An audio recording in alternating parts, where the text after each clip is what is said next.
వారికి మా స్వాగతం సుస్వాగతం. ఆవుల గోపాల్ రెడ్డి.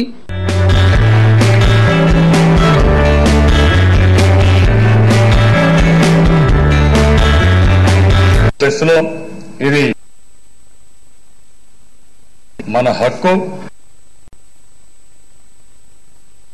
కేంద్ర ప్రభుత్వం పైన ముందని కూడా డిమాండ్ చేస్తున్న దిశ. రెండవ దిశ, బీజేపీ కూడా ఎలక్షన్ మేనిఫెస్టోలో పెట్టారు. కేంద్ర సహాయంలో భాగంగా 5 ఏళ్ల పాటు విభజనానంతరం ఆంధ్రప్రదేశ్ ప్రత్యేక హోదా, బీజేపీ ప్రభుత్వం ఈ హోదాని మరో 5 సంవత్సరాలు పొడిగిస్తుంది. అంటే 5 + 5 10 ఏళ్లు మీరు పెట్టారు ఇక్కడ. ఇంకొక పక్కన పారిశ్రామికరణ ప్రోత్సహించేందుకై పన్ను ప్రోత్సాహాలు కల్పిస్తూ కేంద్ర ప్రభుత్వం చర్యలు తీసుకుంటుంది. రాయలసీమ, ఉత్తరాంధ్ర జిల్లాలకు వర్తించే విధంగా వెనుకబడిన ప్రాంతాల అభివృద్ధికి ప్రత్యేక ప్యాకేజ్, ఒరిస్సాలోని కోరాపుట్, బంగరి, కలహండి, ఉత్తరప్రదేశ్లోని బుందేల్ఖండ్ ప్రత్యేక ప్యాకేజ్ తరహాలో ఈ ప్యాకేజ్ ఉంటుంది. విభజన అనంతరం ఈ సంవత్సరం కలిగే ఆర్థిక లోటును కేంద్రమే భరిస్తుంది అని చాలా స్పష్టంగా మీరు కూడా ఎలక్షన్ మేనిఫెస్టోలో పెట్టారు. ఆ విషయం మీకు కూడా మీ పెట్టిన దాన్ని కూడా మీకు రిమైండ్ చేస్తున్నాను. కాబట్టి మీరు తప్పించుకోలేరు. మీరు బేషరతుగా ఢిల్లీకి వెళ్లి గట్టిగా ఫైట్ చేసి మీరు కూడా తెప్పిస్తామంటే మిమ్మల్ని కూడా పబ్లిక్ గౌరవిస్తారు తప్ప మీరు తప్పించుకోవాలి, మా మీద ఎదురుదాడి చేయాలంటే మాత్రం ప్రజలు మిమ్మల్ని కూడా క్షమించే పరిస్థితిలో ఉండరు. ఆ విషయం నాకు ఎవ్వరి మీద వ్యతిరేకత దిశ. నేను ఆ రోజు అనేక విధాలుగా నరేంద్ర మోడీ గారు చేసే పనులన్నీ సహకరించాను, ఈ దేశం కోసం సహకరించాను. అదే సమయంలో మన రాష్ట్రానికి రావాల్సిన నిధులు కానీ, ఆ రోజు బైఫర్కేషన్ యాక్ట్ లో ఉండే ప్రొవిజన్స్ కానీ, ఆనాటి ప్రధానమంత్రి గారు చెప్పినట్టు కానీ చేయడం కోసం 29 సార్లు ఢిల్లీకి వెళ్ళాను అధ్యక్ష. ఒకసారి కాదు, 2 సార్లు కాదు, 29 సార్లు వెళ్ళాను. అందరినీ కలిశాను, పదే విజ్ఞప్తి చేశాను. మా మంత్రులను పంపించాను, ఆఫీసర్లు పంపించాం, ఎంపీలు పంపించాం. అదే సమయంలో అధ్యక్ష 3 కీలకమైన సందర్భాల్లో, ఈ రోజు ఎందుకు ఇవన్నీ వచ్చాయని కూడా అందరికీ అర్థం కావాల్సిన అవసరం ఉంది. 3 కీలక సందర్భాల్లో అధ్యక్ష, ఒకరోజు రాష్ట్రం అంతా కూడా ప్రత్యేక హోదా ఇవ్వరు, నిధులు ఇవ్వరు, చాలా అన్యాయం జరుగుతుందంటే ఒక పానిక్ రియాక్షన్ వచ్చింది. కొంతమంది సూసైడ్ నోట్లు రాసిపెట్టి ఆత్మహత్యలు చేసుకోవడం మొదలుపెట్టారు, భయభ్రాంతులు అయిపోయారు. ఆ సమయంలో నేను ప్రధానమంత్రి గారికి ఫోన్ చేసి మీరు ఇమ్మీడియట్ గా ఏదైనా చేయకపోతే ఈ రాష్ట్రంలో చాలా సమస్యలు ఉంటాయని గట్టిగా చెప్పిన తర్వాత ఆయన రమ్మనడం, ఢిల్లీకి వెళ్లడం, నీతి ఆయోగం పిలిపించడం, మొత్తం ప్రజెంటేషన్ చేశాం. అది నీతి ఆయోగ్ పంపించారు, కానీ కోర్ ఇష్యూస్ అయితే కంప్లీట్ కాలేదు.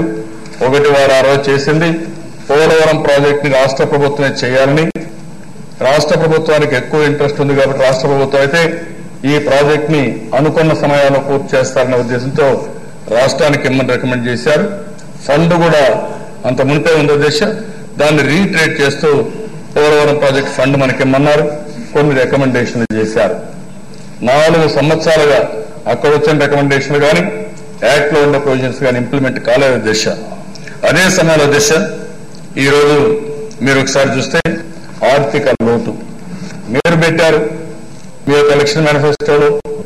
ఆ రోజు గవర్నర్ గా ఉండే వ్యక్తి ఆ రోజు మీరు చూసినప్పుడు ఏదైతే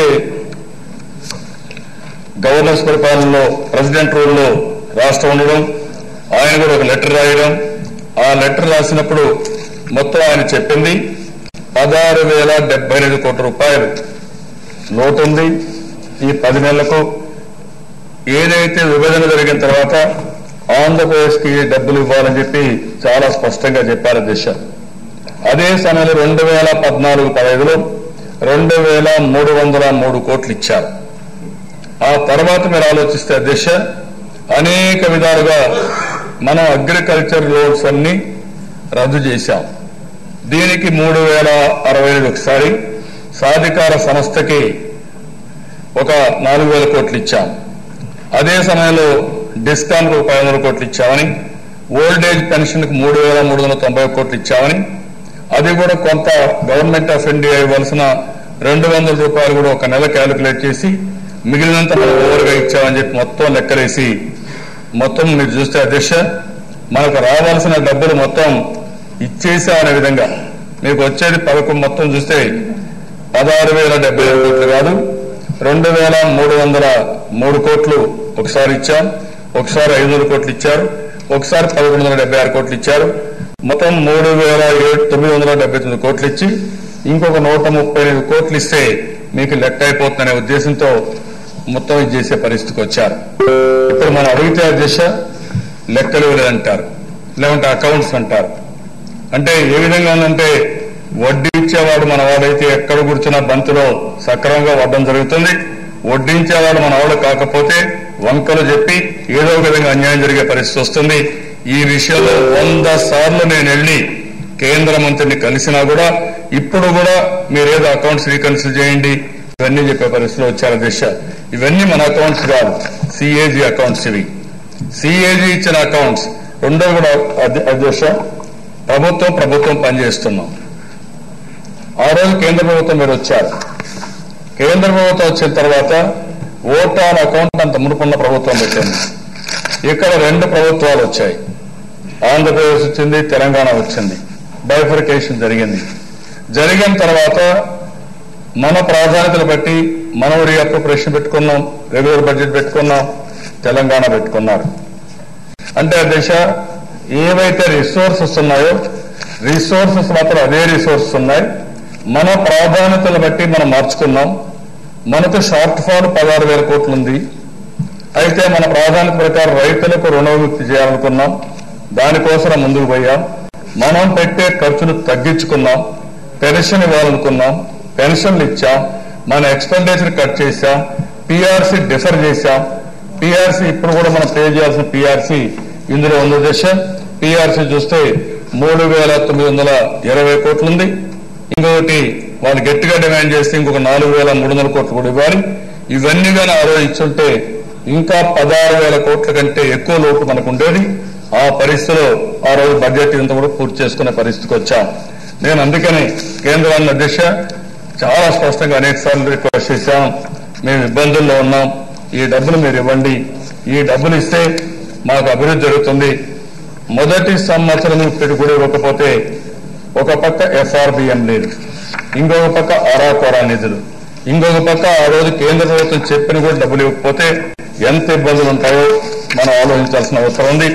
ఆ విషయం అడిగా దిశ అది అయిన తర్వాత ఇప్పుడు నేను అందుకనే మళ్లీ ఒకసారి కేంద్రాన్ని అడుగుతున్నా.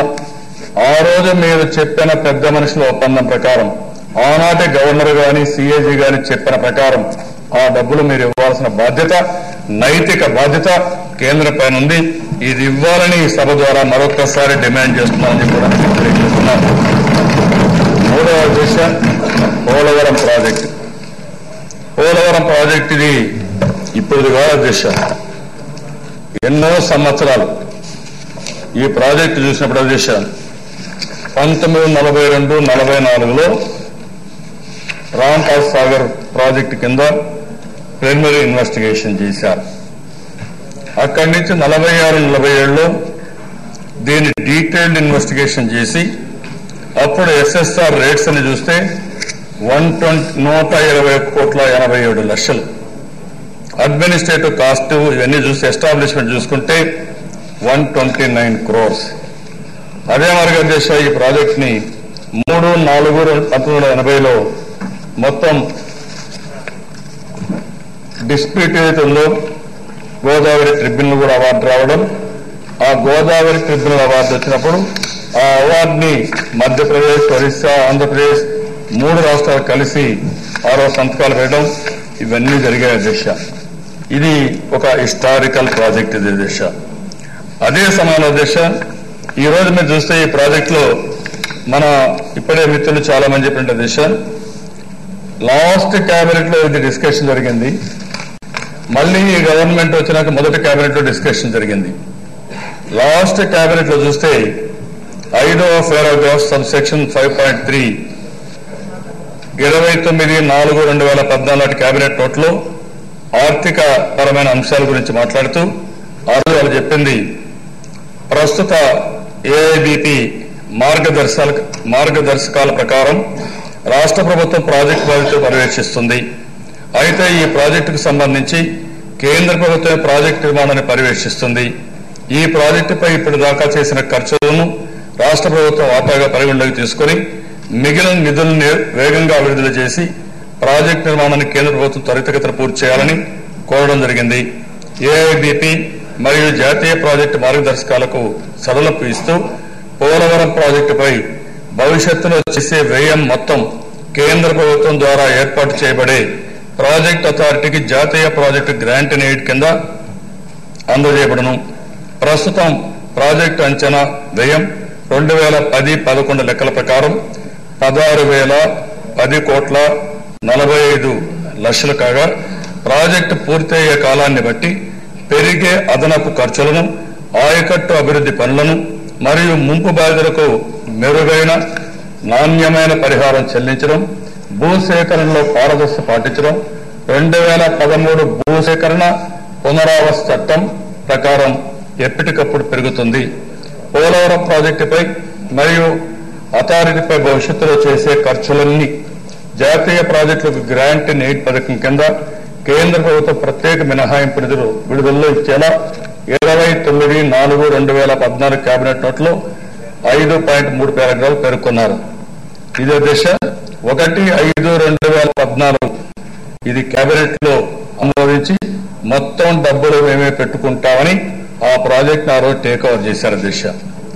మళ్లీ నీతి ఆయోగ్ ఎప్పుడైతే చెప్పారో నీతి ఆయోగ్ చెప్పిన తర్వాత అది మనకు హ్యాండ్ ఓవర్ చేసి మీరు ఎగ్జిక్యూషన్ చేయండి, మేము ఇస్తామని చాలా స్పష్టంగా చెప్పడం జరిగింది దిశ.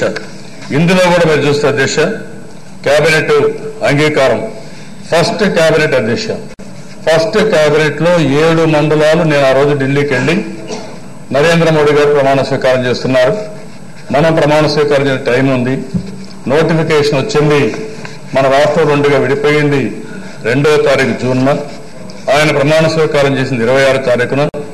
నేను ఆ రోజు ఆయన పోయినప్పుడు ఢిల్లీ పోయినప్పుడు రాజ్నాథ్ సింగ్ గారికి వాళ్ళు చెప్పింది, మీరు కానీ 7 మండలాలు మాకు ఇవ్వకపోతే నేను ప్రమాణ స్వీకారం చేయను, ఒకవేళ ప్రమాణ స్వీకారం చేసినా పోలవరం సాధ్యం కాదు కాబట్టి ఎట్టి పరిస్థితులు ఆ 7 మండలాలు ఇస్తే నేను ప్రమాణ స్వీకారం చేస్తాను, లేకపోతే అసెంబ్లీ స్టాండ్ స్టిల్ ఉన్నా స్థలుతున్నా తప్పదని గట్టిగా చెప్పిన తర్వాత ఫస్ట్ కేబినెట్ లో అది పెట్టి ఆ 7 మండలాలు మనకి ఇచ్చారు దిశ. నేను అనేక సందర్భాలు ఆ విషయంలో మాత్రం కేంద్ర ప్రభుత్వాన్ని ధన్యవాదాలు తెలియజేసిన, థ్యాంక్స్ చెప్పాను. దాంట్లో ఏమాత్రం అనుమానం కూడా లేదని చెప్పి కూడా మరొకసారి తెలియజేస్తాను దిశ.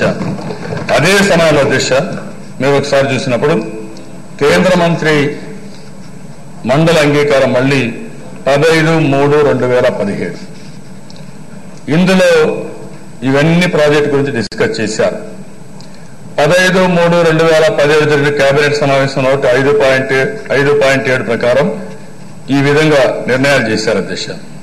ఆంధ్రప్రదేశ్ ప్రభుత్వం ఈ ప్రాజెక్టు పూర్తి చేయడం సముచితమవుతుందని నీతి ఆయోగ్ ఉపాధ్యక్షుడు చేసిన సిఫారసుల నేపథ్యంలో ఈ ప్రాజెక్టును భారత ప్రభుత్వం తరపున తానే నిర్మిస్తా ఆంధ్రప్రదేశ్ ప్రభుత్వం చేసిన విజ్ఞప్తిని భారత ప్రభుత్వం అంగీకరించింది. భారత ప్రభుత్వం ఈ ప్రాజెక్టు నిర్మాణంలో 1/4/2014 తర్వాత చేపట్టిన ఇరిగేషన్ పనుల పరిధుల మేరకే 100% నిధులు ఇస్తుంది. ఆ తేదీ నాటికి ఉన్న ఇరిగేషన్ కాంపోనెంట్ అది పూర్తిగా పరిమితమై ఉంటుంది. ఇప్పటికే విడుదల చేసిన నిధులకు మించి 1/4/2014 ముందు చేసిన పనులు ఎటువంటి కేంద్ర నిధులు ఇవ్వడం జరగదు. 1/4/2014 కంటే ముందు చేసిన పనుల్లో ఏదైనా వ్యత్యాసం పెరిగినా అవన్నీ తర్వాత ఆ ఎస్టిమేట్స్ కూడా 1/4/2014 పెట్టుకుని ఏదైతే ఎస్టిమేట్స్ ఉన్నాయో ఆ ఎస్టిమేట్స్ కే మేము ఇస్తామని, ఏదైనా ఉంటే మనలో పెట్టుకోమని కూడా నిర్ణయించారు అధ్యక్ష. దానికి కూడా నేను ఎందుకంటే ప్రాజెక్టు వాళ్ళదైనా మనం ఈ ప్రాజెక్టు త్వరితగతిన పూర్తి చేసుకోవాలనే ఉద్దేశంతో ఈ రోజు చూస్తే అధ్యక్ష ఈ ప్రాజెక్టుని ప్రతి సోమవారం నేను పోలవారంగా మార్చుకున్నాను. నెలకొకసారి వర్చువల్ ఇన్స్పెక్షన్కి వెళ్తున్నా. అదే సమయంలో ఇక్కడ సమీక్షలు చేస్తున్నాం. ఫిజికల్ ఇన్స్పెక్షన్ నెలకు ఒకసారి వెళ్తున్నా, ఇక్కడ వర్చువల్ ఇన్స్పెక్షన్ చేస్తున్నా. ప్రాజెక్టుకి అనేక సమస్యలు వచ్చాయి, అనేక సందర్భాల్లో చర్చించుకున్నాం. కడాన దాన్ని ట్రాక్ లో పెట్టి ఎట్టి పరిస్థితుల్లో పూర్తి చేయాలని ఒక పద్ధతి ప్రకారం తీసుకెళ్తున్నాం అధ్యక్ష. ఇప్పటి వరకు గవర్నమెంట్ ఆఫ్ ఇండియా మొత్తం ఎంత డబ్బులు ఇచ్చారంటే, మొత్తం మీరు ఒకసారి చూసినప్పుడు మనం బిఫోర్ నేషనల్ ప్రాజెక్ట్ గా స్టార్ట్ చేయకమునుపు ఇచ్చిన ఖర్చు పెట్టింది 5,135.87 కోట్ల రూపాయలు మనం ఖర్చు పెట్టాం. ఇది వాటా కింద తీసుకున్నాం. మనం ఇప్పటి వరకు జనవరి వరకు ఖర్చు పెట్టింది ఈ సంవత్సరం 7,918 కోట్లు ఖర్చు పెట్టాం. టోటల్ గా ఈ ప్రాజెక్టు మీద ఇప్పటికీ 13,054 కోట్ల రూపాయలు ఖర్చు పెట్టాం. ఇప్పటి వరకు గవర్నమెంట్ నిన్నటి వరకు ఇచ్చింది 5,349.70 కోట్లు ఇచ్చారు. మొత్తం మీరు చూస్తే అధ్యక్ష, నిన్న కూడా ఒక 417తో కలిపి మొత్తం వాళ్ళు ఇచ్చింది 5,349 కోట్లు ఇస్తే, ఇంకా 2,565 కోట్లు మనకి ఇవ్వాలి. అందులో 1,800 కోట్ల రూపాయలు ఒరిజినల్ ఎస్టిమేట్ ప్రకారం డిపిఆర్ 1 ప్రకారం ఇవ్వాలి. మళ్ళా డిపిఆర్ 2 చేయాలి, దాన్ని అప్రూవ్ చేయాలి. టోటల్ ప్రాజెక్ట్ 58,000 కోట్లు అవుతుంది. ఆ 58,000 కోట్లలో 16,000 కోట్లు పోతే 42,000 కోట్లు అదనంగా అవుతుంది. ఇందులో ఒక్క ల్యాండ్ అక్విజిషన్కే R&Rకే 32,000 కోట్లు అవుతుంది దిశ. అది ఆ రోజే మొదటి కేబినెట్ లో చెప్పారు. ఏదైతే కొత్తగా వచ్చిన చట్ట ప్రకారం ఇది పెరుగుతుంది, ఆ డబ్బును పూర్తిగా ఇవ్వాల్సిన బాధ్యత కేంద్ర ప్రభుత్వం పైన ఉంది దిశ. ఇప్పుడు మనకి ఇన్ని ఇబ్బందులున్నా ఈ రోజు మీరు చూస్తే ఇంకా మనకు 2,568 కోట్లు రావాలి దిశ. 2,568 కోట్లు రావాలి. ఇప్పుడు ఈ ప్రాజెక్టులో 18,000 కోట్లు ఉంది, ఇంకొక పక్కన 700 కోట్లు ఉంది. ప్రతి ఒక్క సంవత్సరం మీరు ఒకసారి చూస్తే 3,000 కోట్ల రూపాయలు సంవత్సరానికి మనం ముందు అడ్వాన్స్ చేసి డబ్బులని ఖర్చు పెడుతున్నాం. దీనివల్ల వడ్డీ కూడా మీరు ఒకసారి చూసుకుంటే దిశ ఒక 200-300 కోట్ల రూపాయలు వడ్డీ కూడా అవుతుంది దిశ. ఇంకొక పక్క దిశ నిన్న కొన్ని లీకులు కూడా చూశాను నేను. ఆ లీకులు చూస్తే మేమేదో యూసీలు ఇవ్వలేదు, 12,000 కోట్ల రూపాయలు డబ్బులు ఇచ్చాం, ఈ 12,000 కోట్ల రూపాయలకు యూసీలు ఇవ్వలేదని నిన్న కూడా లీక్ చేసే పరిస్థితి వచ్చారు అధ్యక్ష. నేను ఒకటే కేంద్రానికి విజ్ఞప్తి చేస్తున్నా అధ్యక్ష, ఈ రోజు ఇక్కడ మీకు అందరూ చూపిస్తున్నాను, ప్రజలు చూపిస్తున్నా, మీడియా చూపిస్తున్నా. రాష్ట్ర ప్రభుత్వం 4,932 కోట్ల రూపాయలకు యూసీ పోలవరం ఢిల్లీకి పంపించాం, పోలవరం అథారిటీ ద్వారా పంపించాం. ఈ డేట్ కూడా మీరు చూస్తే అధ్యక్ష మొత్తం డిఫరెంట్ డేట్స్ లో చూసినప్పుడు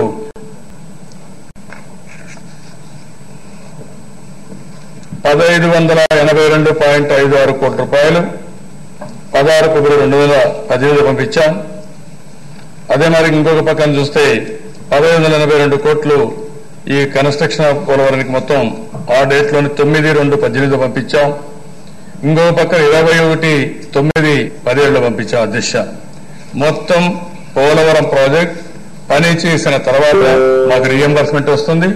పోలవరం అథారిటీకి ఎప్పటికప్పుడు అన్ని అకౌంట్స్ అట్ వన్ స్టేజ్ అయితే మొత్తం ల్యాండ్ అక్విజిషన్ డీటెయిల్స్ అన్ని మాకు కావాలంటే మొత్తం కట్టలు కట్టి మొత్తం వాళ్ళ ఆఫీసు పంపించి మీరు వెరిఫై చేసుకోండి, డబ్బులు ఇవ్వండి అని చెప్పి చాలా స్పష్టంగా డిమాండ్ చేశాం. ఇప్పుడు కూడా అధ్యక్ష మొత్తం పంపించే పరిస్థితికి వస్తున్నాం. ఇంకొక మాట కూడా మీరు గుర్తుపెట్టుకోవాలి అధ్యక్ష, కేంద్ర ప్రభుత్వం నిన్న మాట్లాడినప్పుడు ఒక మాట మాట్లాడారు. ఇది కూడా మనం చూస్తే మొత్తం ఫండ్స్ ఇచ్చాం, 12,592 కోట్లు ఇచ్చాం, మాకు ఎక్కడ యూసీస్ రాలేదని మాట్లాడారు. ఈ 12,500 కోట్లు నేను చెప్పా 400 కోట్లతో కలుపుకుంటూ వస్తుంది. రెవెన్యూ డెఫిసిట్ 3,979 కోట్లు ఇచ్చారు. దీనికి యూసీస్ అవసరం లేదు. మనకు ఇవ్వాల్సిన డబ్బులు డెఫిసిట్ ఫైనాన్స్ అది 16,000 కోట్లు అడిగాం, ఇచ్చింది 3,979 కోట్లు ఇచ్చారు. పోలవరానికి 5,323 కోట్లు అడిగా ఇచ్చా, పని అయింది, దానికి ఇవ్వాలి. ఎంత ఇచ్చారో నేను యూసీస్ కూడా మీకు చూపించాను. క్యాపిటల్ కి 1,500 కోట్లు ఇచ్చారు. 1,500 కోట్లకి 1,505 కోట్లకి యూసీ సబ్మిట్ చేశాం. ఇంకొక పక్కన 1000 కోట్ల రూపాయలు విజయవాడ గుంటూరుకి ఇచ్చారు, అండర్ గ్రౌండ్ డ్రైనేజ్ కి. అదే మాదిరిగా డ్రింకింగ్ వాటర్ కి ఇచ్చారు. అవి 2 పనులు అవుతున్నాయి, అవి పంపిస్తాం అధ్యక్ష.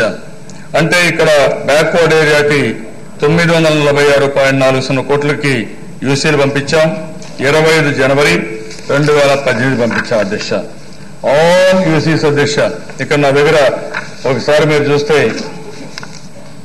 ఇది న్యూ క్యాపిటల్ సిటీకి 28 డిసెంబర్ 2018 యూసీ పంపించాం. అదే మరి ఇంకొక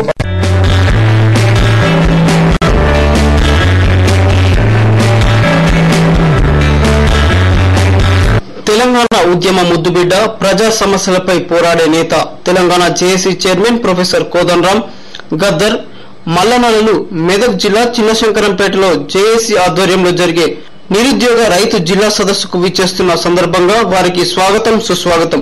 కొడుకూరి జనార్దన్ రెడ్డి, తెలంగాణ జేఏసీ మెదక్ నియోజకవర్గ ఇన్ఛార్జ్. హోమియోపతిలోని ఒక అగ్రస్థానం సంపాదించుకున్న డాక్టర్ కేర్ హోమియోపతి అనుభవం, అంకిత భావం కలిగిన డాక్టర్లచే మెరుగైన హోమియో వైద్యం అందిస్తుంది డాక్టర్ కేర్ హోమియోపతి. తెలంగాణ ఉద్యమ ధీరుడు, ప్రజా బంధువు, సమస్యలపై పోరాడే నేత, Telangana JAC chairman professor Kodandaram Gaddar మల్లనల్లు మెదక్ జిల్లా చిన్నశంకరంపేటలో జేఏసీ ఆధ్వర్యంలో జరిగే నిరుద్యోగ రైతు జిల్లా సదస్సుకు విచ్చేస్తున్న సందర్భంగా వారికి మా స్వాగతం సుస్వాగతం. ఆవుల గోపాల్ రెడ్డి, తెలంగాణ జేఏసీ జిల్లా అధికార ప్రతినిధి, మెదక్ జిల్లా. Engineering in Geetham means job in hand. NAC A+ grade accredited. Geetham Deemed University offers engineering, pharmacy, science and management. Hurry up. For Geetham engineering applications, visit your nearest Union Bank, Indian Bank or Karur Vyasa Bank or visit geetham.edu. నేడు పెళ్లి రోజు జరుపుకుంటున్న ఉమ్మడి మెదక్ జిల్లా సర్పంచుల forum అధ్యక్షులు కాటా శ్రీనివాస్ గౌడ్, సుధారాణి గార్లకు పెళ్లి రోజు శుభాకాంక్షలు. మీ దాంపత్య జీవితం నిండు నూరేళ్లు సుఖ సంతోషాలతో ఆయురారోగ్యాలతో సాగాలని మనసారా కోరుకుంటూ శుభాకాంక్షలు తెలియజేస్తున్న వారు వి ఏడుకొండలు యూత్ కాంగ్రెస్ నాయకులు, అమీన్పూర్, సంగారెడ్డి జిల్లా.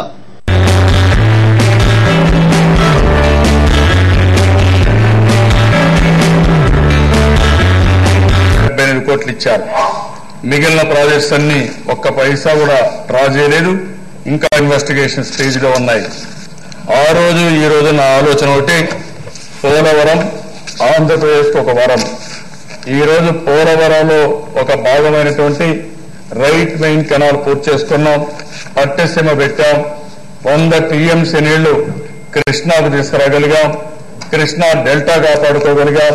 ఇక్కడ వాడే నీళ్లు శ్రీశైలం పెట్టుకుని రాయలసీమ పంపించాం. కాబట్టి కరువును నివారించగలిగాం. అనంతపూర్ కరువుగా ఎడారిగా మారిపోతున్న జిల్లాని పూర్తిగా పరిరక్షించుకోగలిగామంటే ఈ ప్రభుత్వం తప్ప ఇంకోటి లేదు.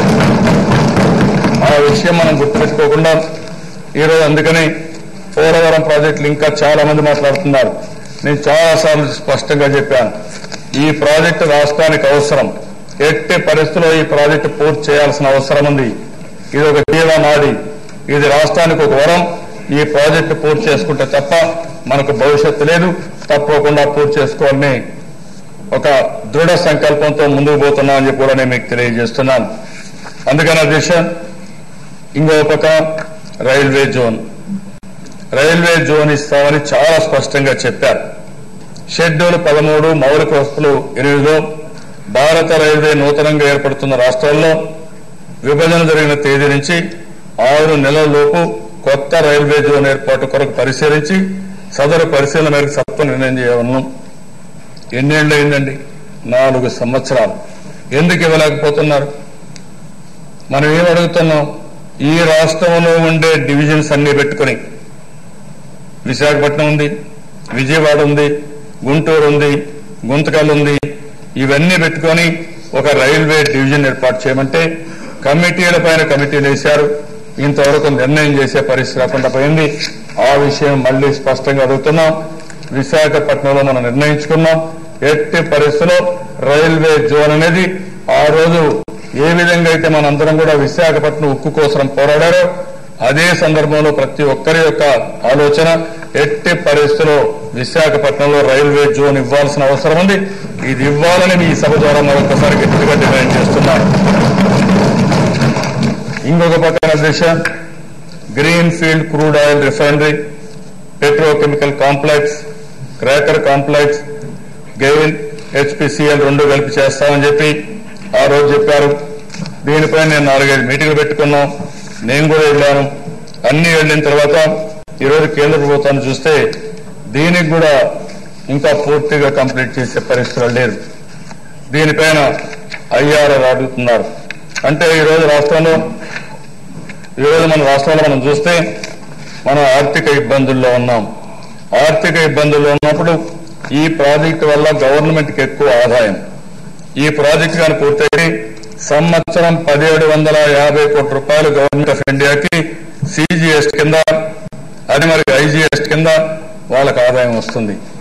అలాంటప్పుడు దీనికి కావాల్సింది ఏదైతే వైబిలిటీ గ్యాప్ ఫండింగ్ ఉందో అవన్నీ ఇచ్చి వాళ్లే చేయాల్సిన అవసరం ఉంది. అందుకే వాళ్ళు అడిగింది 14% IRR అడిగారు. అది కుదరదని చెప్పాం. అదే మరి పెండింగ్ పెట్టారు. ఎప్పటికైనా సరే ప్రాజెక్ట్ ఇవ్వాలని ఆ రోజు యాక్ట్ లో పెట్టారు. యాక్ట్ లో పెట్టినటువంటి వేరే రాష్ట్రాల్లో, రాజస్థాన్ లో అయితే 12% IRR అడిగారు. మనకు వచ్చే కొద్ది 14% అడిగే పరిస్థితికి వచ్చారు. నేను ఆ విషయమే చాలా స్పష్టంగా చెప్పడం జరిగింది. అది ఎట్టి పరిస్థితిలో ఆ రిఫైనరీ వస్తే, క్రాకరీ వస్తే ఆ ప్రాంతాల్లో ఉద్యోగాలు వస్తాయి, ఆదాయం వస్తుంది, మన యువతకు ఉద్యోగాలు వస్తాయని చెప్పి కూడా నేను మీకు తెలియజేస్తున్నాను. ఇంకో పక్కన అమరావతి విషయానికి వచ్చినప్పుడు ఆ రోజు హైదరాబాద్ లో నేను ఈ చర్చ వచ్చినప్పుడు ఒక మాట చెప్పాను. కాంగ్రెస్ నాయకులు నన్ను సవాలు చేస్తే నేను చెప్పింది, హైదరాబాద్ లాంటి సిటీ కట్టుకోవాలంటే 5 లక్షల కోట్లు అవుతుంది, 20 సంవత్సరాలు అవుతుంది. ఎన్నో సంవత్సరాలుగా ఇప్పుడు చెన్నైలో కానీ, హైదరాబాద్ లో కానీ, బెంగళూరులో కానీ, ముంబై కానీ, ఢిల్లీ కానీ అనేక రకమైన R&Dలు వచ్చాయి, అనేక రకమైన ఇన్స్టిట్యూషన్స్ వచ్చాయి, ఎడ్యుకేషన్ ఇన్స్టిట్యూషన్స్ వచ్చాయి. దాంతో ఒక ఎకో సిస్టమ్ డెవలప్ అయింది. రాష్ట్రానికి ఆదాయం వచ్చే పరిస్థితి వచ్చింది. ఈ సందర్భంలో మనం కూడా అలాంటి సిటీ కట్టుకోవాలని ఆలోచన ఉండడం తప్ప నేను అడుగుతున్నాను అధ్యక్ష. ప్రతి ఒక్కరికి ఒక బ్రహ్మాండమైన మహానగరాలు ఉన్నప్పుడు ఆంధ్రప్రదేశ్ కూడా ఒక మంచి సిటీ కావాలనుకోవడం తప్పు లేదనేది నా అభిప్రాయం. అందుకే నేను చెప్పాను, ఇది ఒక క్రైసిస్, కానీ ఈ క్రైసిస్ ని ఒక అవకాశంగా మార్చుకుని భారతదేశంలోనే నెంబర్ 1 సిటీని అమరావతిగా చేస్తామని ఆ రోజు నేను చెప్పాను అధ్యక్ష. దాని ప్రకారం మనం ముందుకు పోతున్నాం. అయితే కేంద్ర ప్రభుత్వం ఆ రోజు అధ్యక్ష నరేంద్ర మోడీ గారు చెప్పిన మాటలు కూడా మనం గుర్తుపెట్టుకోవాలి. తిరుపతిలో ఢిల్లీ కంటే మించిన సిటీకి సహకారం అందిస్తామని ఆ రోజు ఆయన చెప్పారు. చాలా స్పష్టంగా చెప్పారు. చంద్రబాబు నాయుడు గారికి అనుభవం ఉంది. హైదరాబాద్ లో ఒక మంచి సిటీ నిర్మాణం చేశారు. కాబట్టి ఆ అనుభవంతో ఢిల్లీ కంటే మించిన సిటీని కట్టుకోవడానికి నేను సహకరిస్తామని వారు చాలా స్పష్టంగా చెప్పారు అధ్యక్ష. ఆ విషయం అధ్యక్ష ఈరోజు నేను అడిగేది. దీనిపైన మీరు చూస్తే మనకి ఇచ్చింది 2500 కోట్లు ప్లస్ 2 మున్సిపాలిటీస్ కి ఒక 500 కోట్లు చొప్పున డబ్బులు ఇవ్వడానికి ఒప్పుకున్నారు అధ్యక్ష. ఈ 2500 కోట్లతో మీరు చూస్తే అధ్యక్ష, నిన్నే మనం చూశాం బెంగళూరుకి 17,000 కోట్లు ఇచ్చారు. అదే మరి ఇంకొక పక్కన ఏదైతే మహారాష్ట్రకి, ముంబైకి కూడా ఇంకా పెద్ద ఎత్తున ఆర్థిక సాయం చేశారు. నేను అడిగింది ఈ ప్రాజెక్ట్ గ్రీన్ ఫీల్డ్ ప్రాజెక్ట్ ఇది దగ్గర రైతుల ముందుకొచ్చారు. రైతుల ముందుకొచ్చి మొత్తం ఇన్ఫ్రాస్ట్రక్చర్ చూస్తే దశ 42,500 కోట్ల రూపాయలు ట్రంక్ ఇన్ఫ్రాస్ట్రక్చర్ కానీ, అదే మరి ల్యాండ్ పూలింగ్ ఇచ్చిన ల్యాండ్ లో ఇన్ఫ్రాస్ట్రక్చర్ కానీ పూర్తిగా అయ్యే పరిస్థితి వస్తుంది. దీన్ని మనం అడిగాం, DPRs పంపించాం, కానీ వాళ్ళు ఇచ్చింది 500 కోట్లు ఇచ్చారు. దానికి కూడా మళ్లీ నెపం పెట్టే పరిస్థితి వస్తున్నారు. ఏదో మనం ఇవ్వలేదు, యూసీలు ఇవ్వలేదని యూసీలు అన్ని ఇచ్చాం, ఎక్కడ కూడా లేట్ చేసే పరిస్థితి లేదని చెప్పి కూడా నేను మీకు తెలియజేస్తున్నాను. ఇప్పటికే మీరు చూస్తే చాలా ప్రాజెక్టులకు మనం టెండర్లు కూడా పిలిచాం, పనులు కూడా ముమ్మరంగా అవుతున్నాయి. అవన్నీ కూడా పూర్తి చేసుకుంటే ఇక్కడ ఒక ఎకనామిక్ యాక్టివిటీ వస్తుంది, ఒక సిటీ నిర్మాణం అవుతుంది. దీనికి మనం ముందుకు పోవాల్సిన అవసరం ఉంది దేశ. అందుకనే దేశ ఈరోజు కేంద్ర ప్రభుత్వాన్ని నేను కోరేది, ఈ ప్రాజెక్ట్ 42,935 కోట్లు మౌలిక సదుపాయాలకు మాత్రం మనం టెండర్లు ఇవ్వాల్సిన అవసరం ఉంది. మొత్తం ఈ ప్రాజెక్ట్ నేను ఇంత మునుపు చెప్పినట్టు దేశ ప్రాజెక్ట్ మొత్తం పూర్తి చేయాలంటే చాలా అవుతుంది. హైదరాబాద్ లేదంటే బెంగళూరు ఇలాంటి ఇంకొక సిటీ మరి రావాలంటే టైం కూడా అవుతుంది. కాబట్టి కేంద్ర ప్రభుత్వం కూడా ఉదారంగా ముందుకొచ్చి ఈ అమరావతి నిర్మాణానికి సహకరించవలసిందిగా మరొకసారి మీ ద్వారా ఈ సభ ద్వారా కేంద్రానికి విజ్ఞప్తి చేస్తున్నానని చెప్పి కూడా నేను మీకు తెలియజేస్తున్నాను.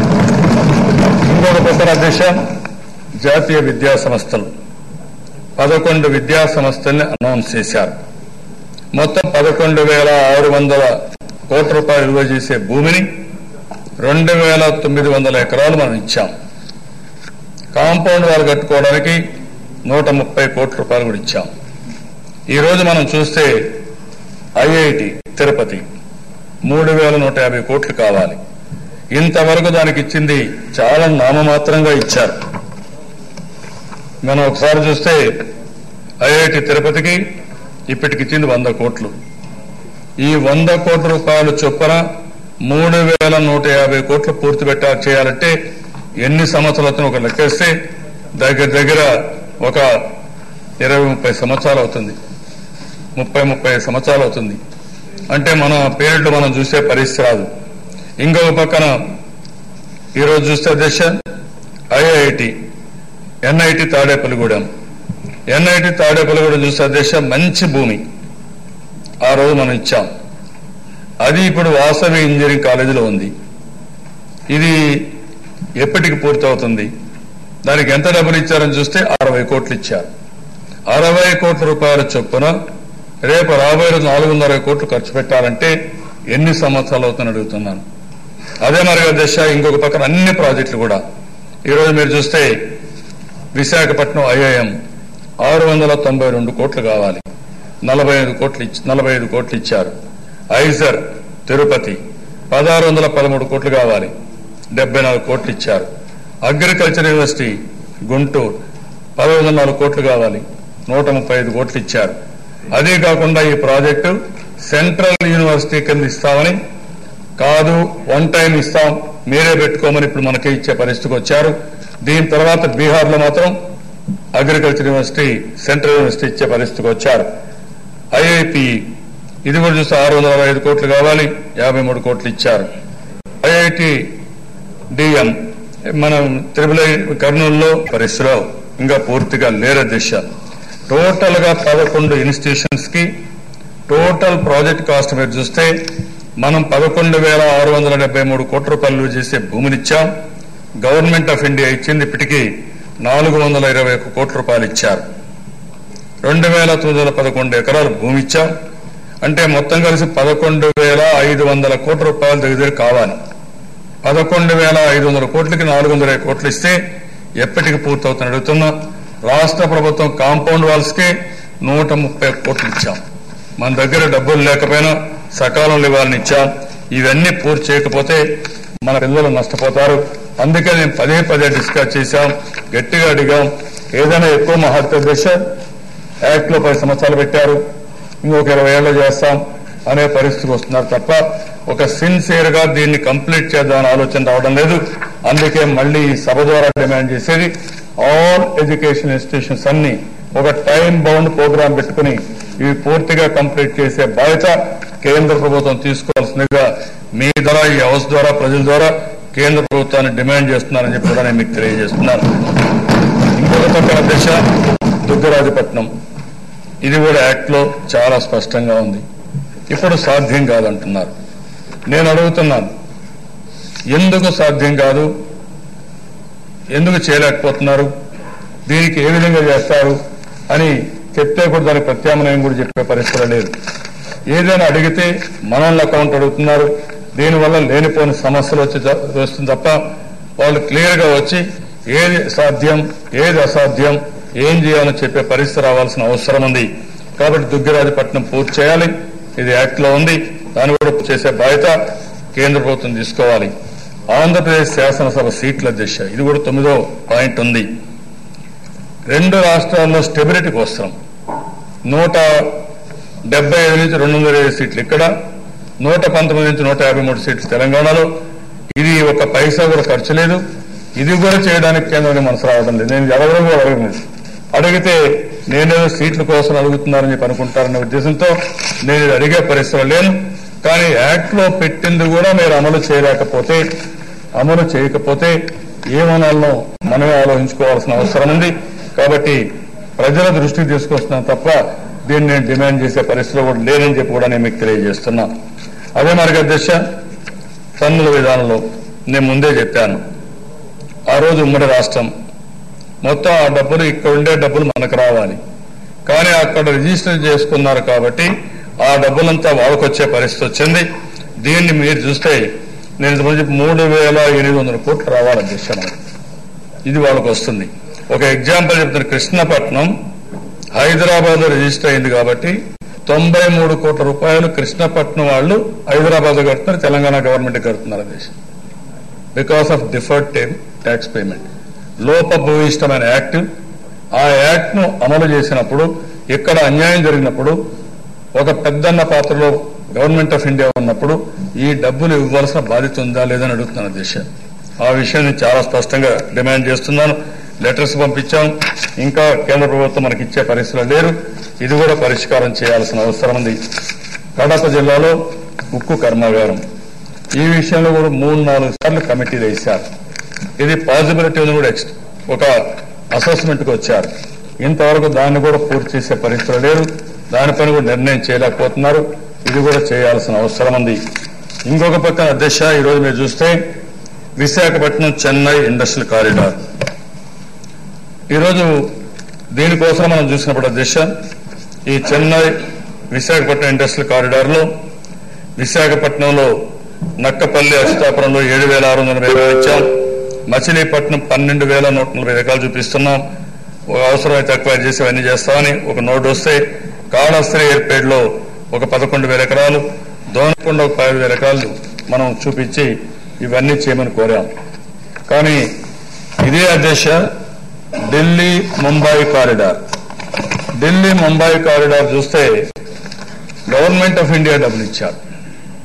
మొత్తం గవర్నమెంట్ ఆఫ్ ఇండియా ఇది $100 billion, 8 investment reasons, 6 states, Uttar Pradesh, Haryana, Rajasthan, Gujarat, Madhya Pradesh, Maharashtra, ఇవన్నిటికీ 49% గవర్నమెంట్ ఆఫ్ ఇండియా ఈక్విటీ కింద ఇచ్చారు.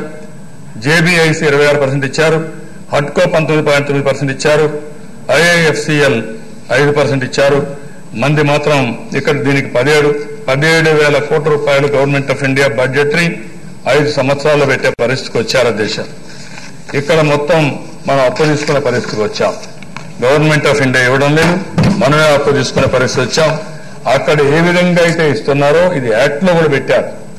విసిఐసి యాక్ట్ లో పెట్టి ఆ యాక్ట్ ద్వారా మనకు న్యాయం చేస్తాం, ఇండస్ట్రియల్ యాక్టివిటీ క్రియేట్ చేస్తామని చెప్పారు. కాబట్టి అది ఇవ్వాల్సిందిగా కూడా నేను కేంద్ర ప్రభుత్వాన్ని డిమాండ్ చేస్తున్నానని చెప్పి కూడా నేను మీకు తెలియజేస్తున్నాను.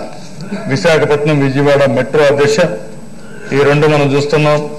విశాఖపట్నంలో అయితే మెట్రో వీళ్ళు డబ్బులు ఇస్తారో లేదో తెలియకుండా ఇప్పుడు ప్రైవేట్ పోయే పరిస్థితి వస్తున్నాం. ఆ మెట్రో వచ్చినప్పుడు గవర్నమెంట్ ఆఫ్ ఇండియా కూడా వయబిలిటీ గ్యాప్ ఫండింగ్ ఇవ్వాల్సిన అవసరం ఉంది. విజయవాడ అయితే వీలు కాదని చెప్పారు. ఇది లైట్ మెట్రోకి వెళ్ళమంటే మళ్ళా రివైజ్ చేసుకున్నాం. ఇప్పుడు లైట్ మెట్రో కూడా ఏ విధంగా చేయాలనో దీన్ని కూడా వర్కౌట్ చేసే పరిస్థితికి వచ్చాం. ఇంకొక పక్కన దేశ రాజధాని అమరావతికి ర్యాపిడ్ రైలు కానీ రోడ్డు కనెక్టివిటీ కోసం పెట్టారు. అది హైదరాబాద్ నుంచి తెలంగాణ జిల్లాల నుంచి. అదేమో ఇప్పుడు అమరావతి అనంతపురం ఎక్స్ప్రెస్ వే కొత్తగా కూడా క్రియేట్ చేశాం. అందులో కూడా ల్యాండ్ అక్విజిషన్ మనలో చేయమంటున్నారు, మనలో పెట్టుకోమంటున్నారు. దీనికి కూడా సంస్థలు ఉంటాయి. కానీ కొంచెం ఉదారంగా ముందుకొచ్చి పూర్తి చేయాల్సిన బాధ్యత కేంద్ర ప్రభుత్వాన్ని పైన ఉంది. వెనుకబడిన జిల్లాల అభివృద్ధికి సహాయం అధ్యక్ష, నేను ఇంత మునిపే చదివినిపించాను అధ్యక్ష.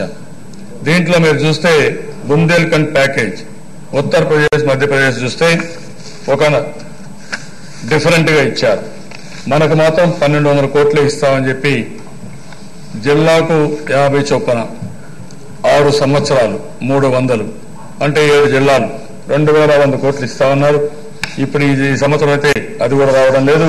వీళ్ళకు మనకంటే ఎక్కువ వచ్చింది దిశ.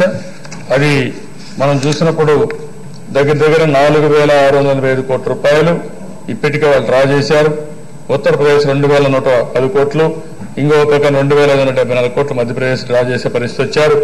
ఆ రేషియోలో మనకు కూడా ఇవ్వాల్సిన అవసరం ఉంది. దీనికి కూడా పూర్తిగా ఇచ్చి ఆదుకోవాల్సిందిగా గవర్నమెంట్ ఆఫ్ ఇండియాని డిమాండ్ చేస్తున్నారు అధ్యక్ష.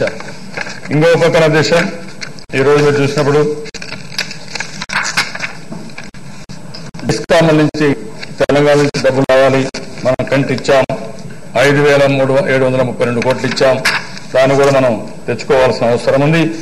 షెడ్యూల్ 9, షెడ్యూల్ 10 ఈ రెండు కూడా చూసే దిశ గవర్నమెంట్ ఆఫ్ ఇండియా ఒక కమిటీ వేశారు. ఆ కమిటీ ప్రకారం షెడ్యూల్ 9 పూర్తి చేయాలి, షెడ్యూల్ 10 కూడా పూర్తి చేయాలి. షెడ్యూల్ 9 అయితే యాక్టివిటీ జరుగుతూ ఉంది. షెడ్యూల్ 10 లో దేశ చాలా స్పష్టంగా ఆ రోజు చెప్పింది, ఒక యాక్ట్ లో కూడా పెట్టిన ఆంధ్రప్రదేశ్ రాష్ట్ర ప్రభుత్వం లేదా తెలంగాణ రాష్ట్ర ప్రభుత్వం చట్టంలోని 10వ షెడ్యూల్లో పేర్కొన్న సంస్థలకు సంబంధించి ఏ రాష్ట్రంలో ఉన్నప్పటికీ అవి లేని మరో రాష్ట్ర ప్రజలకు కూడా వాటి సౌకర్యాలు కొనసాగించాలి.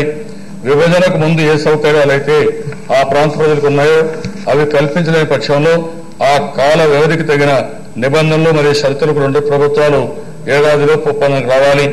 ఈ కాల వ్యవధి ఒప్పందానికి రాలేని పక్షంలో కేంద్ర ప్రభుత్వ ఆదేశాలకు అనుగుణంగా నడుచుకోవాలని చెప్తూ దిశ ఈ ఆస్తుల్ని పంపకం వచ్చినప్పుడు సుప్రీంకోర్టుకు జడ్జిమెంట్ ఇచ్చారు. ఇవి ఉమ్మడి ఆంధ్రప్రదేశ్లో ఖర్చు పెట్టారు. రెండు రాష్ట్రాలు సమానంగా జనాభా ప్రాతిపదిక పెంచుకోవాలని ఆర్డర్స్ ఇస్తే తెలంగాణ రిఫ్యూజ్ చేయడం, కేంద్ర ప్రభుత్వాన్ని వెళ్ళడం, వాళ్ళు కూడా సరిగా స్పందించకపోతే ఇప్పుడు మనం సుప్రీంకోర్టు కంటెంప్ట్ కింద పోయే పరిస్థితి వచ్చింది దేశ. ఇలాంటివన్నీ దేశం ఒకసారి చూసినప్పుడు గ్రే హౌస్ నిన్న ఒకటి సెలెక్ట్ చేసి శాంక్షన్ చేశారు, 219 కోట్లు ఇచ్చారు. నేను అడిగేది దేశ ఈ సందర్భంలో ఈ రోజు మొత్తం యాక్ట్ ని కానీ బైఫర్కేషన్ విషయం కానీ సమీక్ష చేసుకునే పరిస్థితికి వచ్చాం. నేను కేంద్ర ప్రభుత్వాన్ని ఒకటే అడుగుతున్నా, నేను దీనికంటే మించి ఏమీ అడగడం లేదు. బైఫర్కేషన్ యాక్ట్ లో ఏమి పెట్టారు, మా ఆర్థిక పరిస్థితి ఏంటి, అదే సమయంలో ఏదైతే మీరు ఆ రోజు పార్లమెంట్ లో బిల్లు పాస్ చేసినప్పుడు ఇప్పుడు ఫైనాన్స్ మినిస్టర్ ఆ రోజు అపోజిషన్ లీడర్, అదే మాదిరిగా ఈరోజు vice chairman, vice president, chairman of the house ఆ రోజు అపోజిషన్ లో ఉన్నారు. వీళ్ళు పోరాడారు, ఇప్పుడు కూడా చెప్తున్నారు పోరాడామని. ఎస్, పోరాడి పెట్టారు. నేను అడిగేది, పోరాడి పెట్టిన తర్వాత ఎందుకు మీరు అమలు చేయడంలో నిర్లక్ష్యం చేస్తున్నారు అని అడుగుతున్నా. ఎందుకు ఉదాసీనత అని అడుగుతున్నా. ఈరోజు అన్ని రాజకీయ పార్టీలు అడుగుతున్నాయి, ఇది ఇవ్వండి, ఇది అన్యాయం, ఆ రోజు వీళ్ళు పోరాడారు, మళ్లీ పోరాడుతున్నారు, ఇది కరెక్ట్ కాదు అని అందరూ చెప్పినప్పుడు ఎందుకు కేంద్ర ప్రభుత్వం కనికరించడం లేదు? సరే ప్రతిపక్షం కూడా చెప్తున్నారు, ఎవరైతే ఆ రోజు రాష్ట్రానికి అన్యాయం చేసిన వాళ్ళు రేపు మేము వస్తానే మొదటి సంతకం మళ్లీ మేము స్పెషల్ స్టేటస్ కు పెడతామని చెప్పే పరిస్థితిలో రాహుల్ గాంధీ ఉంటే ఎందుకు మనం ఆ రోజు ఒప్పుకున్న దాన్ని ఇవ్వలేకపోతున్నారని నేను అడుగుతున్నా. అదే నా డిమాండ్.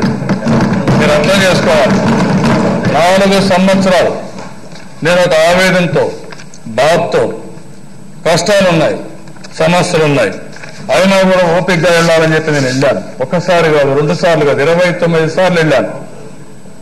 29 సార్లు వెళితే ఇన్ని సార్లు అడిగితే కనీసం కనికరం రాకుండా, ఇప్పటికి కూడా పరిష్కారం చేయలేకుండా ఈ రోజు మీరు చెప్తున్నారు. నేను అన్ని కూడా ట్రాన్స్పరెంట్, ఇవన్నీ రహస్యాలు లేవు. మీరు వేరే ప్రాజెక్టులు ఇచ్చారని మీరు మాట్లాడుతున్నారు. వేరే ప్రాజెక్టులు ఇస్తే మనం డిస్కస్ చేద్దాం.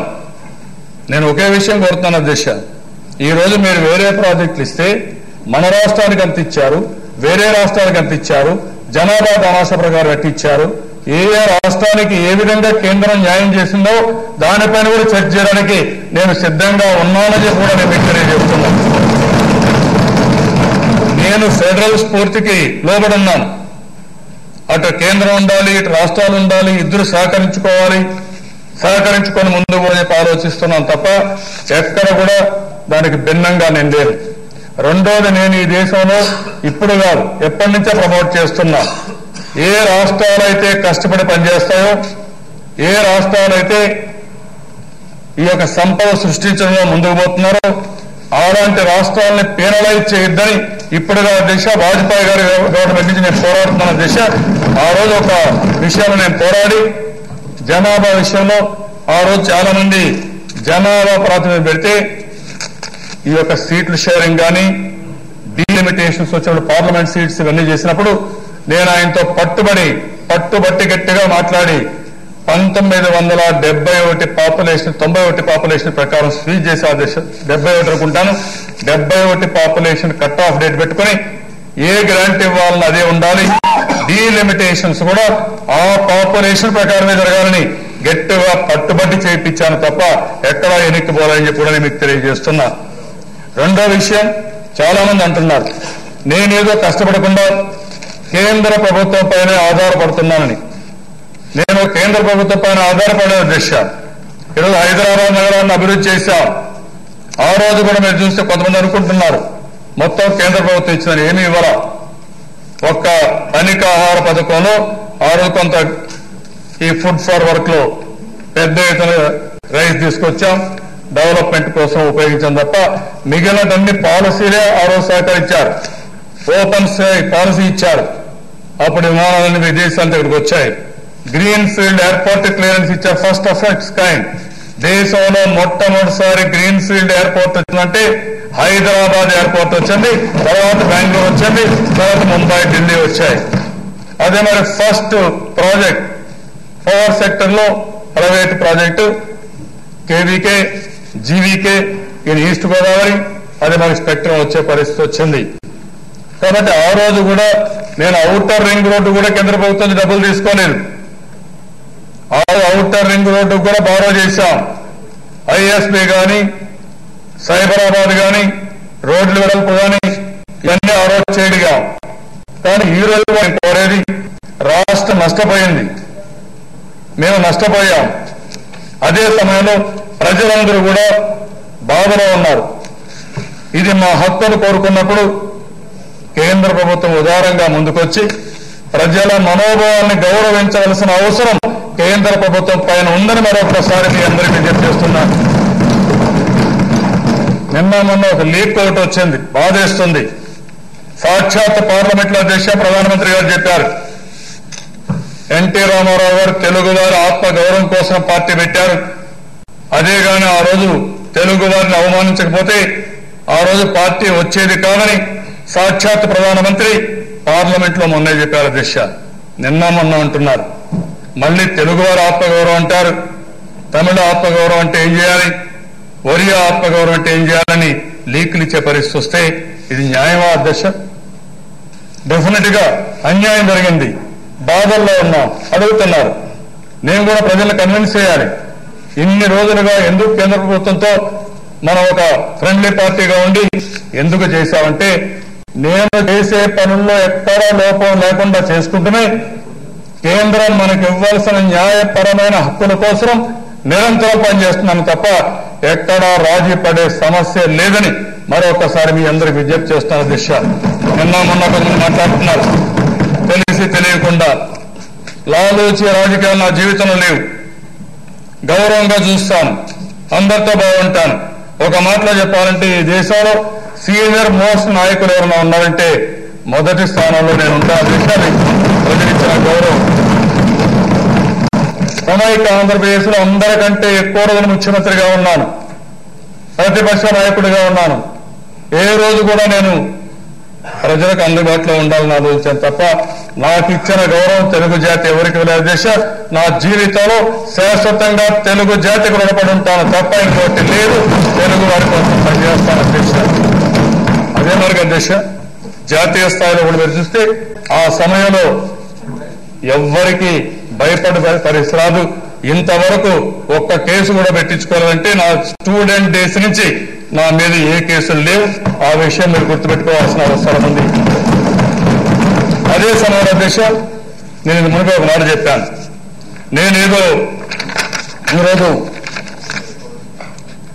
కేంద్రం పైన భారం వేసి కేంద్రం చేయలేదు కాబట్టి నేను ఏం చేయలేకపోతున్నాను అని చెప్పడానికి నేను సిద్ధంగా లేను. నేను వాస్తవంలో నవ నిర్మాణ దీక్ష కానీ మహాసంకల్పం కానీ ఇలాంటి కార్యక్రమాలు తీసుకుని, అదే మరి జన్మభూమి మా ఊరు ఈ కార్యక్రమాలు తీసుకుని అనునిత్యం ప్రజలతో ఉంటున్నాం.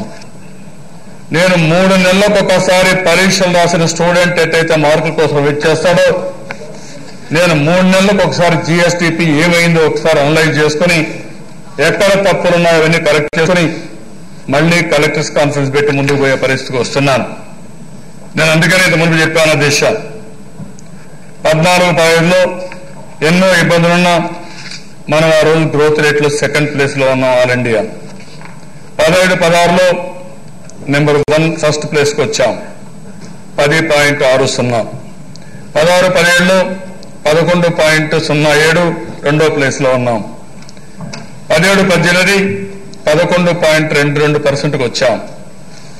ఆల్ ఇండియా లెవెల్లో చూస్తే 7.4, 7.2, 7.1, 6.6. ఇది కూడా గ్రోత్ వచ్చిందంటే మన వల్ల కూడా దేశంలో గ్రోత్ వచ్చే అవకాశం అయింది, అదనంగా వచ్చే అవకాశం వచ్చింది. ఆల్ ఇండియా లెవెల్లో మీరు చూసినప్పుడు దిశ మంది 11% అయితే వాళ్ళు 7.3% చెప్పాను. అంటే దానికంటే కూడా దగ్గర ఒక 3.7% మనం అదనంగా గ్రో అయ్యే పరిస్థితికి వచ్చాం. వ్యవసాయంలో మీరు చూస్తే పోయిన సంవత్సరం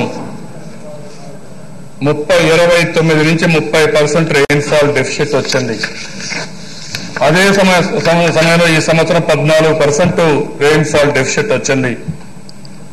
ఈ 2 సంవత్సరాల్లో మీరు చూస్తే అధ్యక్ష పోయిన సంవత్సరం 14.91% గ్రోత్ రేట్ వచ్చి ఇండియాలోనే హైయెస్ట్ గ్రోత్ రేట్ మనం వచ్చాం. ఈ సంవత్సరం అగ్రికల్చర్ లో 17.76% వచ్చిందంటే కంటిన్యూగా చరిత్రలో డబుల్ డిజిట్ గ్రోత్ రావడం, అగ్రికల్చర్ స్టెబిలైజేషన్ కి వచ్చిందంటే రాబోయే రోజుల్లో ఏ క్రైసిస్ లేకుండా అగ్రికల్చర్ ను ఫేస్ చేసే పరిస్థితికి వచ్చాం. దీనికి కారణం భూగర్భ జలాలు పెంచాం, వర్షపు నీటిని భూగర్భ జలాలుగా మార్చుకున్నాం, నదులు అనుసంధానం చేశాం. ఒక సుస్థిరమైన అభివృద్ధి కోసం మనం ముందుకు పోయే పరిస్థితికి వచ్చాం అధ్యక్ష. అదే సమయంలో అధ్యక్ష ఒక పక్కన గ్రోత్ మీద కాన్సన్ట్రేట్ చేశాం, ఇంకో పక్కన సస్టైనబుల్ డెవలప్మెంట్ గోల్స్ పైన పేదరిక నిర్మూలన ఏవైతే ప్రపంచం మొత్తం మానిటర్ చేస్తారో ఒక 17 గోల్స్ కానీ సబ్ గోల్స్ కానీ ఇవన్నీ కూడా మానిటర్ చేస్తున్నాం. ఇంకొక పక్కన కుటుంబ వికాసం, సమాజ వికాసం, కీ పర్ఫార్మెన్స్ ఇండికేటర్స్ ముందుకు పోయాం. ఇంకో పక్కన బ్యాక్వర్డ్ ఏరియాస్ డెవలప్మెంట్ కి ఎక్కువ శ్రద్ధ పెట్టాం అధ్యక్ష. ఈ రోజు మీరు చూస్తే భావనపాడు ఎన్నో సంవత్సరాలుగా పెండింగ్ లో ఉండే భావనపాడు పోర్టు మొన్నే ఎంఓయూ చేశాం, తొందరలోనే పని ప్రారంభిస్తారు. ఇది కూడా పూర్తవుతుంది. అది కూడా తక్కువ పర్ క్యాపిటల్ ఇన్కమ్ ఉండే శ్రీకాకుళంలో భావనపాడు పోర్టు వస్తుంది. అదే మరి వంశధార, నాగావళి, అదే మరి ఇవన్నీ కూడా ప్రాజెక్టులు పూర్తవుతున్నాయి. ఇవన్నీ పూర్తయితే శ్రీకాకుళం బ్రహ్మాండంగా అభివృద్ధి అయ్యే అవకాశం వస్తుందని చెప్పి కూడా నేను మీకు తెలియజేస్తున్నా. ఇంకో పక్కన కియా మోటార్స్, BEL ఇలాంటివన్నీ కూడా అనంతపూర్లో వచ్చే పరిస్థితి వస్తుంది. ఇవన్నీ అనంతపూర్లో సెంట్రల్ యూనివర్సిటీ, ఎనర్జీ యూనివర్సిటీ, అదే మరి జాతీయ కస్టమ్స్ అకాడమీ ఇవన్నీ కానీ వస్తే ఇంకో పక్క నార్కోటిక్స్ కానీ ఇవన్నీ అక్కడ వచ్చే పరిస్థితి వస్తుంది. అదే మరి విశాఖపట్నం, విజయనగరంలో ట్రైబల్ యూనివర్సిటీ వస్తా ఉంది, భోగాపురం ఎయిర్పోర్ట్ వస్తా ఉంది, చిత్తూరు డిస్టిక్ లో శ్రీ సిటీ వస్తా ఉంది. ఇది కూడా శ్రీ సిటీ మొదలుకొని తిరుపతి వరకు ఒక ఇండస్ట్రియల్ హబ్ గా తయారై అటు కృష్ణపట్నం ఇవన్నీ కవర్ అయ్యే పరిస్థితి వస్తున్నాయి. అంటే వెనుకబడిన ప్రాంతాలకు ఎనలేని ప్రాధాన్యత ఇస్తున్నాం. ఇటీవల కొంతమంది మాట్లాడుతున్నారు, ఈ రోజు రాయలసీమలో చరిత్రలో ఎప్పుడూ జరగని అభివృద్ధి ఈ ప్రభుత్వం చేసి చూపించాం, నీళ్లు ఇచ్చాం, హార్టికల్చర్ హబ్ గా చేస్తామని చెప్పాను, దానికి శ్రీకారం చుట్టాం. ఆ పనులు జరిగే పరిస్థితి వస్తా ఉంది. ఇండస్ట్రీస్ కూడా చేస్తున్నాం. మొన్న నేను చూశాను అధ్యక్ష, కొంతమంది సెంటిమెంట్స్ ని మళ్ళా రైజ్ చేసే పరిస్థితికి వస్తున్నారు. అంటే ఈ రోజు రాష్ట్రం బాగా నిలబడున్నాం, మనందరం పనిచేయాలనుకుంటే దాన్ని అట్ట కాకుండా మళ్ళా లేనిపోని సెంటిమెంట్స్ తీసుకొస్తే ఏదో జరుగుతుందని ఉద్దేశిస్తున్నారు. ఈ రోజు రాయలసీమ కానీ ఉత్తరాంధ్ర కానీ ప్రత్యేక శ్రద్ధ పెట్టాం, రాష్ట్రం అంతా పెట్టాం. ఈ జిల్లాల్లో పర్ క్యాపిటల్ ఇన్కమ్ తక్కువ ఉంది, సమస్యలున్నాయి. అలాంటి సమస్యల్ని 3.5 సంవత్సరాల్లో అధిగమించి ఈరోజు బ్రహ్మాండంగా ఇండస్ట్రీస్ ఎక్కడన్నా వస్తున్నాయంటే రాయలసీమలో ఎక్కువ వస్తున్నాయి అధ్యక్ష. దానికి కారణం కూడా మీరు చూస్తే ఒక పక్కన బెంగళూరు ప్రాక్సిమిటీ అనంతపూర్, హైదరాబాద్ ప్రాక్సిమిటీ కర్నూలు, చెన్నైకి పక్కన చిత్తూరు జిల్లా, నెల్లూరు జిల్లా. కాబట్టి ఈ 3 ప్లేసెస్ ని ఆధారంగా తీసుకుని పెద్ద ఎత్తున మనం ఇండస్ట్రీస్ పోయే పరిస్థితి వచ్చాం. విశాఖపట్నం ఉద్భూత్ సైక్లోన్ తర్వాత ఒక మేజర్ హబ్ గా తయారయ్యే పరిస్థితి వచ్చింది. ఈరోజు విశాఖపట్నం నుంచి శ్రీకాకుళం వరకు అభివృద్ధి చేయాలని దృఢ సంకల్పంతో ఈ ప్రభుత్వం ఉన్నామని చెప్పి కూడా నేను మీకు తెలియజేస్తున్నాను. ఇవే కాకుండా అధ్యక్ష, ఈరోజు ఇంకో పక్కన చూస్తే చీఫ్ మినిస్టర్ డెలివరీ యూనిట్ ఒకటి పెట్టుకొని కొన్ని ప్రాజెక్ట్స్ ఏవైతే ఉన్నాయో అవి ప్రాధాన్యత క్రమంలో పెట్టుకున్నాం. జక్కంపూడి ఫుడ్వేర్ కానీ, అదే మరి ఇంకో వైజాగ్ లో కన్స్ట్రక్షన్ సిటీ కానీ, స్పోర్ట్స్ సిటీ కానీ, డిఫెన్స్ సిటీ కర్నూలులో కానీ, అనంతపూర్లో అపరల్ సిటీ కానీ, చిత్తూరు తిరుపతిలో ఫుడ్ ప్రాసెసింగ్ సిటీ కానీ, పారిశ్రామిక కారిడార్లు విశాఖపట్నం, చెన్నై, అదే మరి బెంగళూరు, చెన్నై, ఇలాంటివన్నీ కూడా పెట్టుకొని పర్యాటక కారిడార్లు కానీ ఇవన్నీ పెట్టుకొని ముందుకు పోతున్నాం.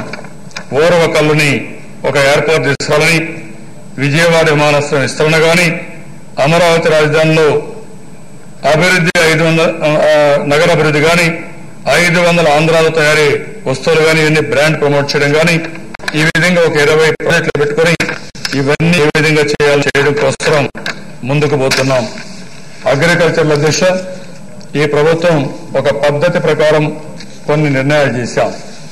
3.5-4 సంవత్సరాలుగా అగ్రికల్చర్ పైన ఎక్కడా లేనటువంటి శ్రద్ధ పెట్టాం. ఒక పక్కన అగ్రికల్చర్ లో ఉండే బలహీనతలు, ఒకప్పుడు మీరు చూస్తే అగ్రికల్చర్ లో ఎక్స్టెన్షన్ ఆఫీసర్లు కూడా లేకుండా రైతు మిత్ర అనే పేరుతో దగా చేశారు. ఈ రోజు మొత్తం ఎక్స్టెన్షన్ ఆఫీసర్లు పెట్టాం. మైక్రో న్యూట్రియంట్స్ అన్ని కూడా 100% ఇచ్చాం.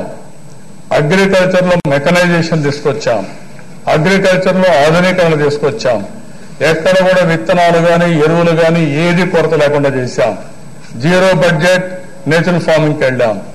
ఇంకొక పక్కన వ్యవసాయంలో ఫస్ట్ టైం మీరు చూస్తే దేశ 24,000 కోట్ల రూపాయలు రుణ విముక్తి చేసిన ఏకైక ప్రభుత్వం ఈ ప్రభుత్వం.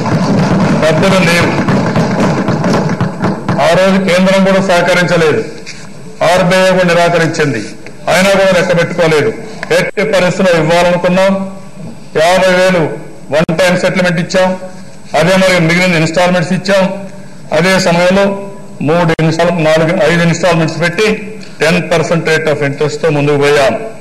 ఇంకొక పక్కన దేశ హార్టికల్చర్ నేను చెప్పలేదు, అయినా 385 కోట్ల రూపాయలు రుణ విముక్తి చేశామని చెప్పి కూడా నేను మీకు తెలియజేస్తున్నా. ఈ రోజు మీరు చూస్తే కౌలు రైతులకు రుణాలు ఇస్తున్నాం. 2,327 కోట్ల రూపాయల చరిత్రలో మొట్టమొదటిసారిగా కౌలు రైతులకి రుణాలు ఇప్పించడం, వ్యవసాయ రుణాలు ఇప్పించడానికి శ్రీకారం చుట్టాం. ఇంకొక పక్కన వ్యవసాయం నుంచి హార్టికల్చర్కి మార్పులు తీసుకురావడం. నిన్నే నాకు ఒక టెక్నాలజీ దావోస్ లో చూస్తే దాన్ని కూడా తెమ్మని చెప్పాను. నిన్నే డెమాన్స్ట్రేట్ చేశాం. జీవా అనే ప్రోడక్ట్ ఒకటి వస్తే దీన్ని కానీ ఎకరాకు ఒక 5 కేజీలు మిక్స్ చేయాలి. ఇది కాస్ట్ కూడా 2,500 రూపాయలు అవుతుంది.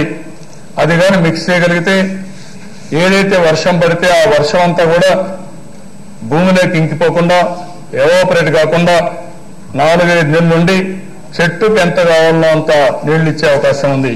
యూనిఫామ్ గా వాటర్ సప్లై చేసే పరిస్థితి వస్తా ఉంది. నేను నిన్ను చూశాను.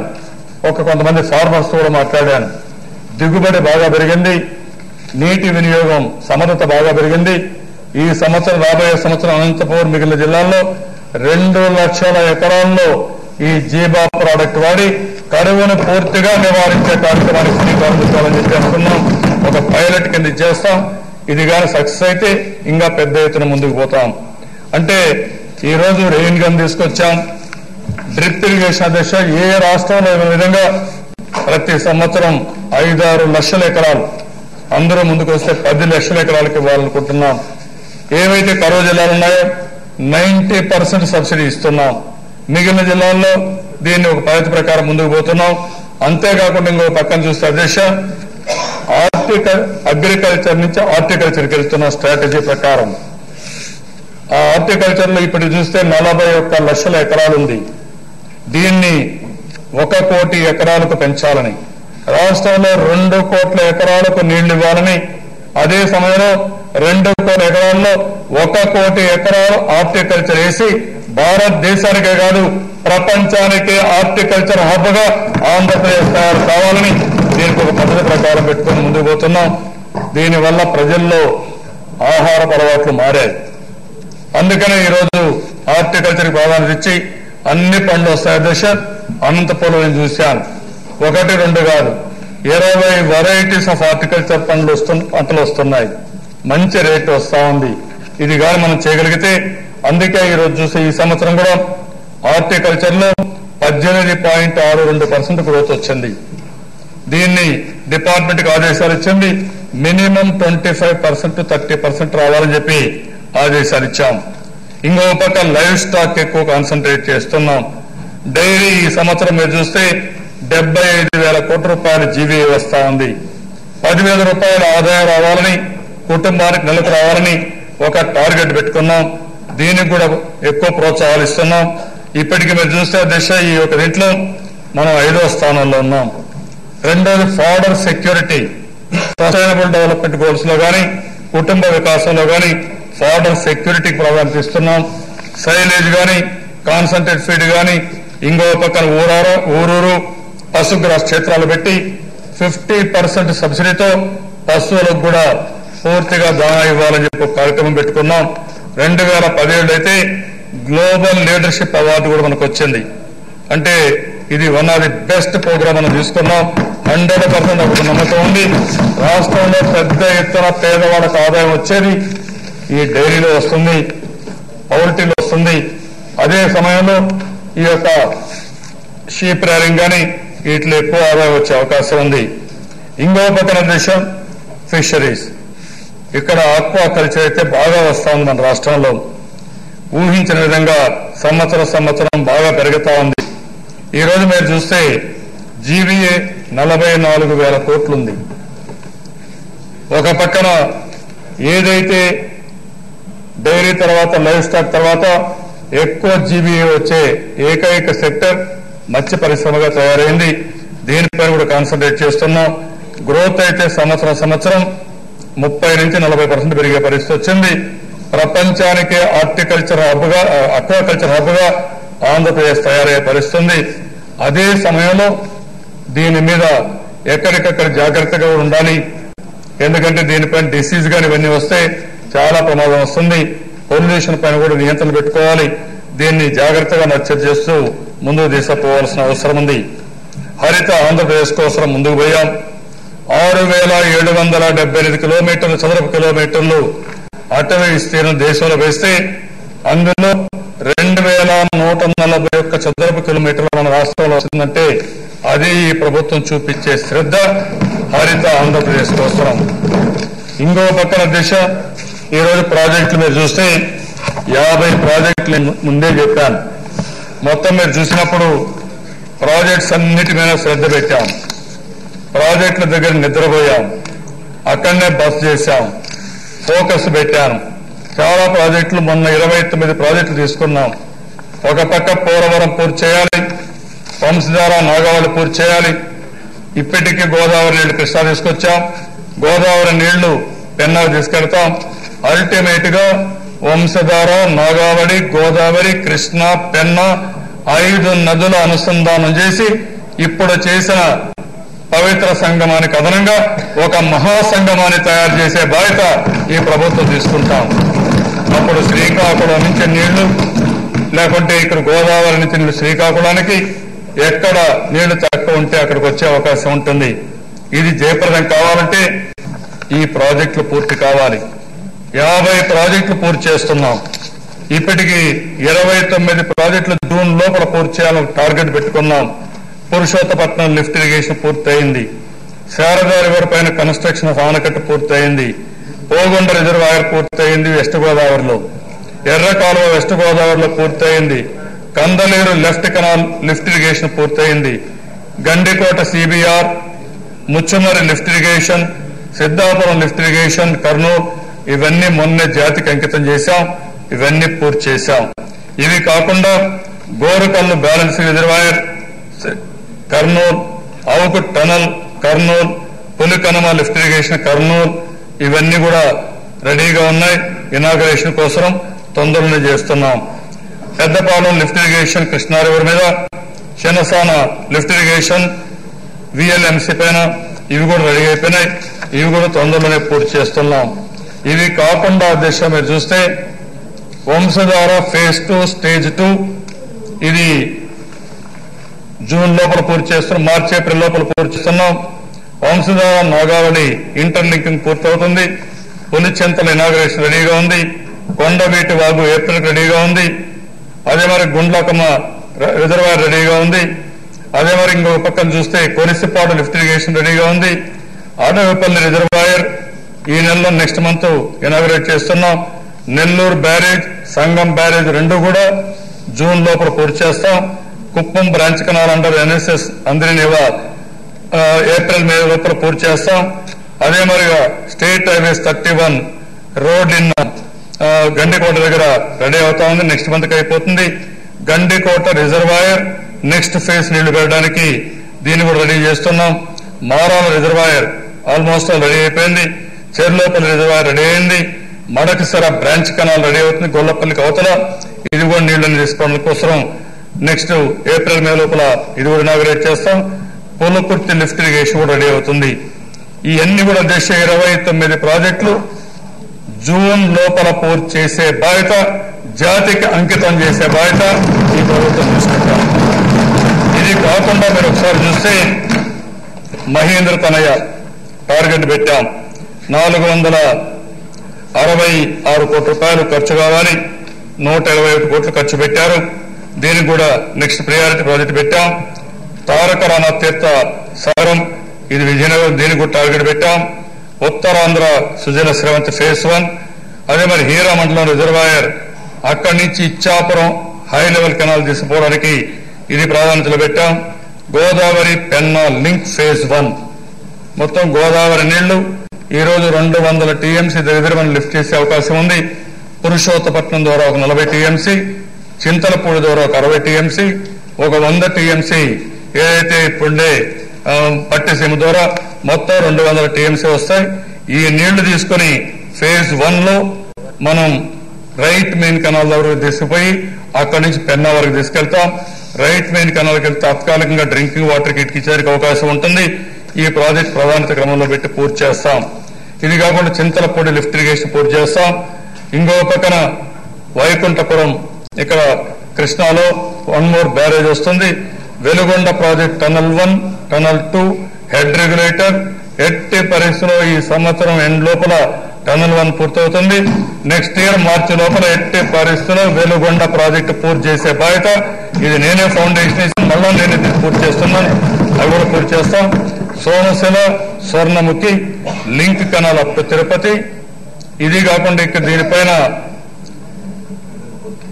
ఆల్తూర్పాడులో ఒక రిజర్వాయర్, అక్కడి నుంచి లిఫ్ట్ ఇరిగేషన్, అక్కడి నుంచి మల్లెమడుగు, బాలాజీ, వేణుగోపాల్ సాగర్ ఈ 3 కూడా పూర్తి చేస్తాం. ఇంకో పక్కన గాలేరు నగిరి అప్ టు కడప కోడూరు తీసుకొస్తాం. ఇది కాకుండా అంద్రి నివా వైడనింగ్ పూర్తి చేస్తాం. జీడిపల్లి రిజర్వాయర్ నుంచి బీటీపీ ప్రాజెక్టు పూర్తి చేస్తాం.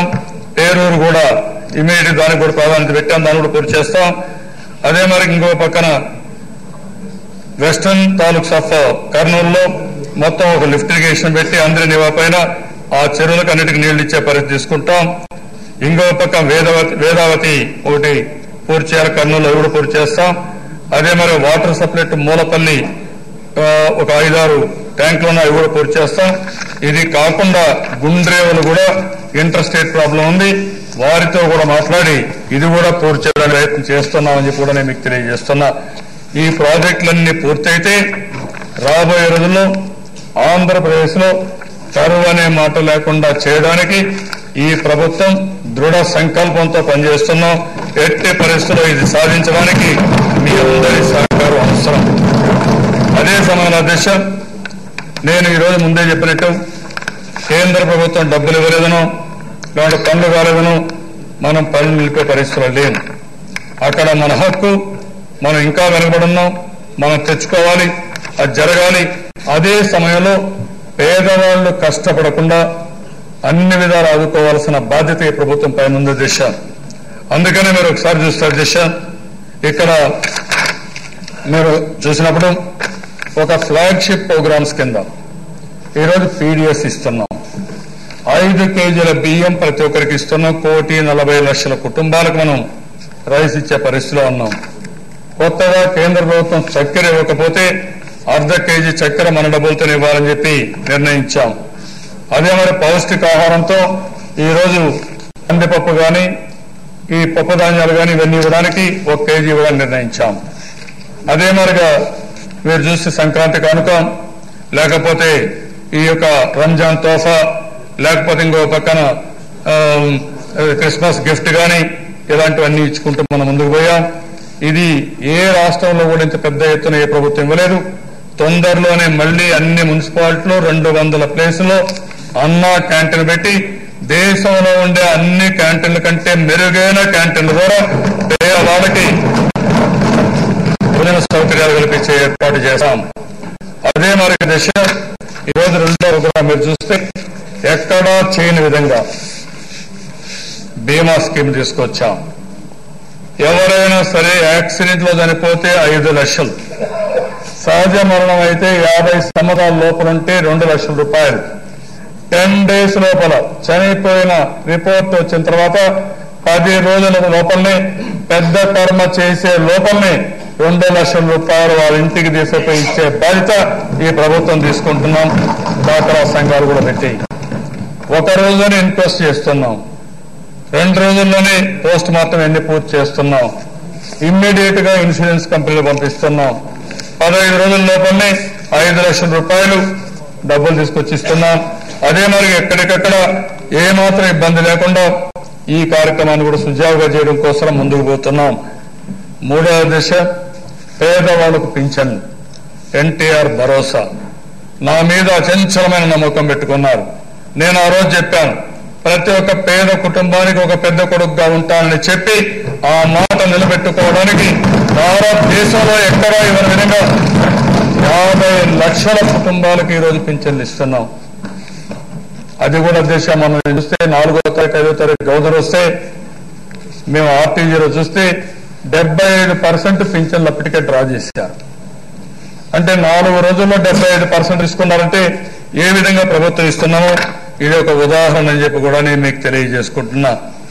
అదే మరిగా దిశ ఈరోజు మీరు ఇంకో పక్కన చూస్తే ఏదైతే ఈరోజు కొత్తగా స్కీమ్ తీసుకొచ్చాం, ఈ స్కీమ్ ప్రకారం పెళ్లి కానుక. ఎందుకంటే చాలా మంది డబ్బులన్నీ పెళ్లిళ్ళ కోసం ఖర్చు పెట్టుకొని చాలా బాధపడుతున్నారు. ఫిక్స్ అవుతానే వాళ్ళు కానీ ముందు ఇన్ఫార్మ్ చేస్తానే 20% ఆ ప్రాంతాన్ని ముందిస్తాం. 80% పెళ్లి పీటల మీద వాళ్ళ ఫోన్ నెంబర్ ఇస్తే అక్కడ వేసి నేరుగా డబ్బులు డ్రా చేసి వాళ్ళ అకౌంట్లో వేసి వాళ్ళకు చూపించి పెళ్లి కానుకంటే నిజమైన పెళ్లి కానుక ఇచ్చే విధంగా ఈ కార్యక్రమాన్ని జయప్రదం చేస్తున్నాం అని చెప్పి కూడా నేను మీకు తెలియజేస్తున్నా. అదే మరిగా దేశ ఈరోజు ఇంకో పక్కన చూస్తే ఈరోజు రాష్ట్రాల్లో పిల్లలకు స్కాలర్షిప్లను నెలలా ఇస్తున్నాం. దానికంటే ముందుగా ఎస్సీ ఎస్టీ ఫ్యామిలీస్ అందరికి 75 యూనిట్ల కరెంటు ఉచితంగా ఇస్తున్నాం. అంటే వాళ్ళు ఎవ్వరు కూడా 75 యూనిట్లు కానీ వాడితే ఒక్క పైసా ఖర్చు పెట్టే పని లేకుండా ప్రభుత్వమే పూర్తిగా ఆ బిల్లు పే చేసే పరిస్థితికి ఈ ప్రభుత్వం ఉంది. అది కూడా తీసుకొస్తున్నాం. స్కాలర్షిప్లు సకాలంలో ఇస్తున్నాం. ఇంకో పక్క జ్ఞానభూమి పెట్టి ఎవ్వరూ ఎక్కడికి పోయే పని లేకుండా స్కాలర్షిప్లు రియల్ టైంలో వాళ్ళ అకౌంట్కే ఇచ్చేస్తున్నాం. విదేశీ విద్యార్థుల కింద పెద్ద ఎత్తున 10 లక్షల రూపాయలు ఇస్తున్నాం. అవసరమైతే ఇంకా పెంచి పిల్లలు బాగా చదువుకునే పిల్లలుంటే వారు నచ్చిన యూనివర్సిటీలో వాళ్ళ మెరిట్ ప్రకారం చదువుకునే ఏర్పాటు చేస్తాం. ఇది వారి బెస్ట్ ప్రోగ్రాం. దీనికి ఎందుకంటే ఒకరిని చూసి 10 మందికి ఇన్స్పిరేషన్ వస్తుంది. ఇది కూడా చేస్తున్నామని కూడా నేను మీకు తెలియజేస్తున్నా. అదే మరిగా దశ ఈరోజు ఈ ప్రోగ్రామ్స్ మీరు చూసినప్పుడు ఎస్సీ ఎస్టీ బీసీ మైనారిటీ, అదే మరిగా కాపు, ఇంకో పక్కన ఈరోజు బ్రాహ్మిన్, వీళ్ళే కాకుండా ఎవరైతే సమాజంలో వెనుకబడి ఆర్థికంగా దెబ్బతిన్నారో వాళ్ళందరి కోసం ప్రోగ్రామ్స్ తీసుకొని ముందుకు పోతున్నాం. నా ఆలోచన ఒకటే, పేదరికం ఎక్కడున్నా ఆ సమస్యను పరిష్కారం చేయాల్సిన బాధ్యత మన పైనుంది. అందుకని దాని ప్రకారం ఈరోజు పెద్ద ఎత్తున తీసుకుంటున్నాం.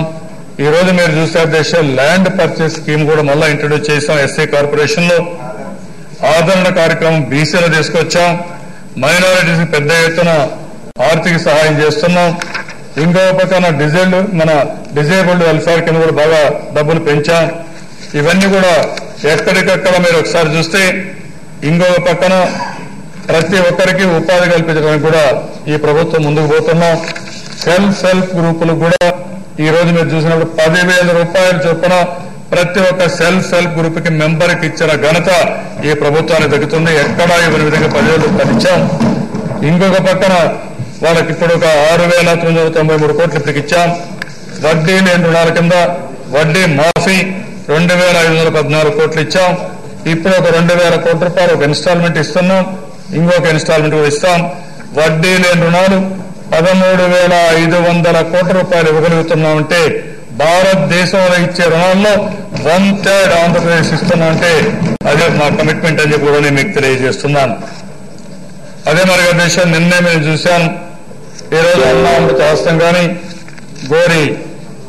గిరి గోరుముద్దలు కానీ ఇలాంటి కార్యక్రమాలు కూడా తీసుకుని ఈ కార్యక్రమానికి ఎక్కువ ప్రాధాన్యత ఇచ్చాం. ఒక పక్క సంక్షేమ కార్యక్రమాల తర్వాత ఎక్కువ ప్రాధాన్యత ఆరోగ్యం కోసం ఇచ్చాం. ఈ ఆరోగ్యం కోసం ఇచ్చినప్పుడు ఎక్కడికెక్కడ 1-2 కాదు దిశ 14 వరకు సర్వీస్ ప్రొవైడర్స్ పెట్టాం. One of the best system తీసుకురావాలని చెప్పి ఆలోచిస్తున్నాం. దీనివల్ల ఈ రోజు ఇంకో పక్కన చూస్తే దేశం దానికంటే ముందు మీరు చూస్తే దేశంలో ఇంతమందిపై నేను ఉన్నాను. 3 రాష్ట్రాల్లో ఒక రాష్ట్రంగా 24/7 పెట్టుకొని పవర్ ఇచ్చారని చెప్పారు. డెఫినెట్ గా కేంద్ర ప్రభుత్వం కూడా మనం అనుకున్న ప్రోగ్రామ్స్ ఏదంటే వాళ్ళ సహకారం కూడా తీసుకుంటాం. ఏ ప్రభుత్వం తీసుకున్నప్పుడు ప్రోయాక్టివ్ కూడా మనం తీసుకుంటున్నాం. నేను ఆ రోజు మీరు చూస్తే అధ్యక్ష ఎనర్జీ సేవింగ్ కోసం ఉదయం తర్వాత మొత్తం స్ట్రీట్ లైట్స్ ఎల్ఈడి పోతే అది దేశానికే ఆదర్శమైంది. ఎల్ఈడి బల్బులు దేశం అంతా మారిస్తే 40,000 కోట్ల రూపాయల ఎనర్జీ సేవింగ్ అయ్యే పరిస్థితి వస్తుంది. అది ఈ ప్రభుత్వం ఎప్పటికప్పుడు దూరదృష్టితో ఆలోచించి ముందుకు పోతున్నాం. అదే సమయంలో 24/7 మనం తేగలిగాం. ఈ రోజు గర్వంగా చెప్పగలుగుతున్నాం. ఆంధ్రప్రదేశ్ లో ప్రతి ఒక్క ఇంటికి కరెంట్ ఇస్తున్నాం. ఆంధ్రప్రదేశ్ లో ప్రతి ఒక్క ఇంటికి వంట గ్యాస్ ఇచ్చే ఏకైక ప్రభుత్వం ఈ ప్రభుత్వం అని చెప్పి కూడా నేను మీకు తెలియజేస్తున్నాను. ఈ రోజు రేపు అన్ని ఇండ్లకు టాయిలెట్స్ కూడా ఇస్తున్నాం.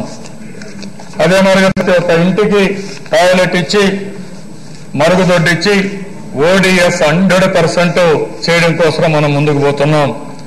అదే సమయంలో దేశం ఆరోగ్యం కోసం 1-2 కాదు చాలా ఇనిషియేటివ్ తీసుకున్నాం. ఏ విధంగా నిన్నైతే ఇక్కడ మినిస్టర్ గారు ఉన్నారు. నిన్ననే మోటార్ బైక్ ద్వారా ఎవరైతే గిరిజనులు రిమోట్ ఏరియా నుంచి రావాలంటే దాన్ని మోటార్ బైక్ అంబులెన్స్ గా క్రియేట్ చేసి అక్కడి నుంచి మెయిన్ రోడ్డుకు వస్తేనే అంబులెన్స్ కనెక్టివిటీ పెట్టాం. ఇది ఒక వినూత్నమైన కార్యక్రమం.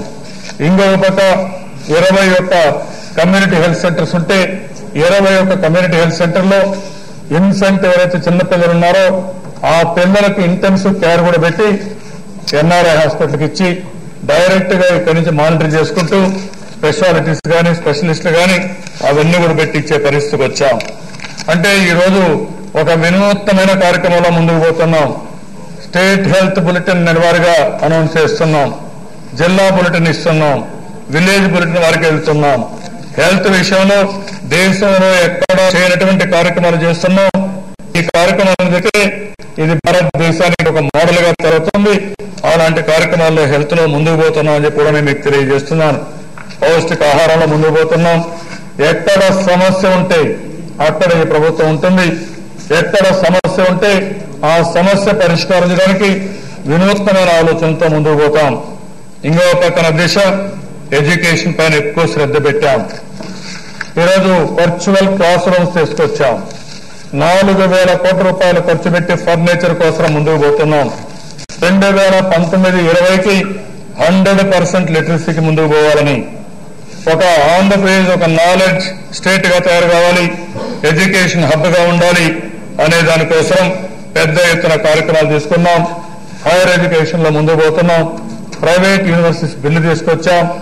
Best universities in the country ఇక్కడ వచ్చి చేస్తున్నాం. అదే మరి విశాఖపట్నం, తిరుపతి, అమరావతి కేంద్రంగా విద్యకు ఎక్కువ ప్రాధాన్యత ఇచ్చి పెద్ద ఎత్తున ముందుకు పోయే పరిస్థితికి వచ్చాం. ఈరోజు దేశ గ్రామీణ ప్రాంతాల్లో మౌలిక సదుపాయాలు మీరు చూస్తే చాలా వరకు మీరు చూసినప్పుడు ఇటీవల కాలంలో 83 పంచాయతీలు అంత్యోదయ కింద వస్తే అందులో 33 పంచాయతీలు మనవి వచ్చాయంటే అది ఈ ప్రభుత్వం చూపించిన చొరవ. పెద్ద ఎత్తున విలీన సిమెంట్ రోడ్లన్నీ పూర్తి చేస్తున్నాం. దగ్గర 18,000 కిలోమీటర్లు సిమెంట్ రోడ్లు 3.5 సంవత్సరాలు 4 సంవత్సరాలు ఇస్తామంటే రాబోయే 2-3 సంవత్సరాల్లో 100% విలేజ్ సిమెంట్ రోడ్స్ ఉంటాయి. 100% విలేజ్ స్ట్రీట్ లైట్స్ అని ఇస్తాం, సెన్సార్ బేస్డ్ ఇస్తాం. ఇంకో పక్క డ్రైనేజ్ వ్యవస్థకు శ్రీకారం చుడుతున్నాం. ఇంకొక పక్కన త్రాగునీరు కూడా ప్రతి ఒక్క ఇంటికి క్వాలిటీ వాటర్ ఇవ్వాలని, సెన్సార్స్ పెట్టి క్వాలిటీ మెయింటైన్ చేయాలని దీనికి కూడా కార్యక్రమం పెట్టుకున్నామని చెప్పి కూడా నేను మీకు తెలియజేస్తున్నాను. అన్ని పంచాయతీలు కూడా 10 స్టార్ పెట్టుకున్నాం. 10 స్టార్స్ ద్వారా మానిటర్ చేస్తున్నాం.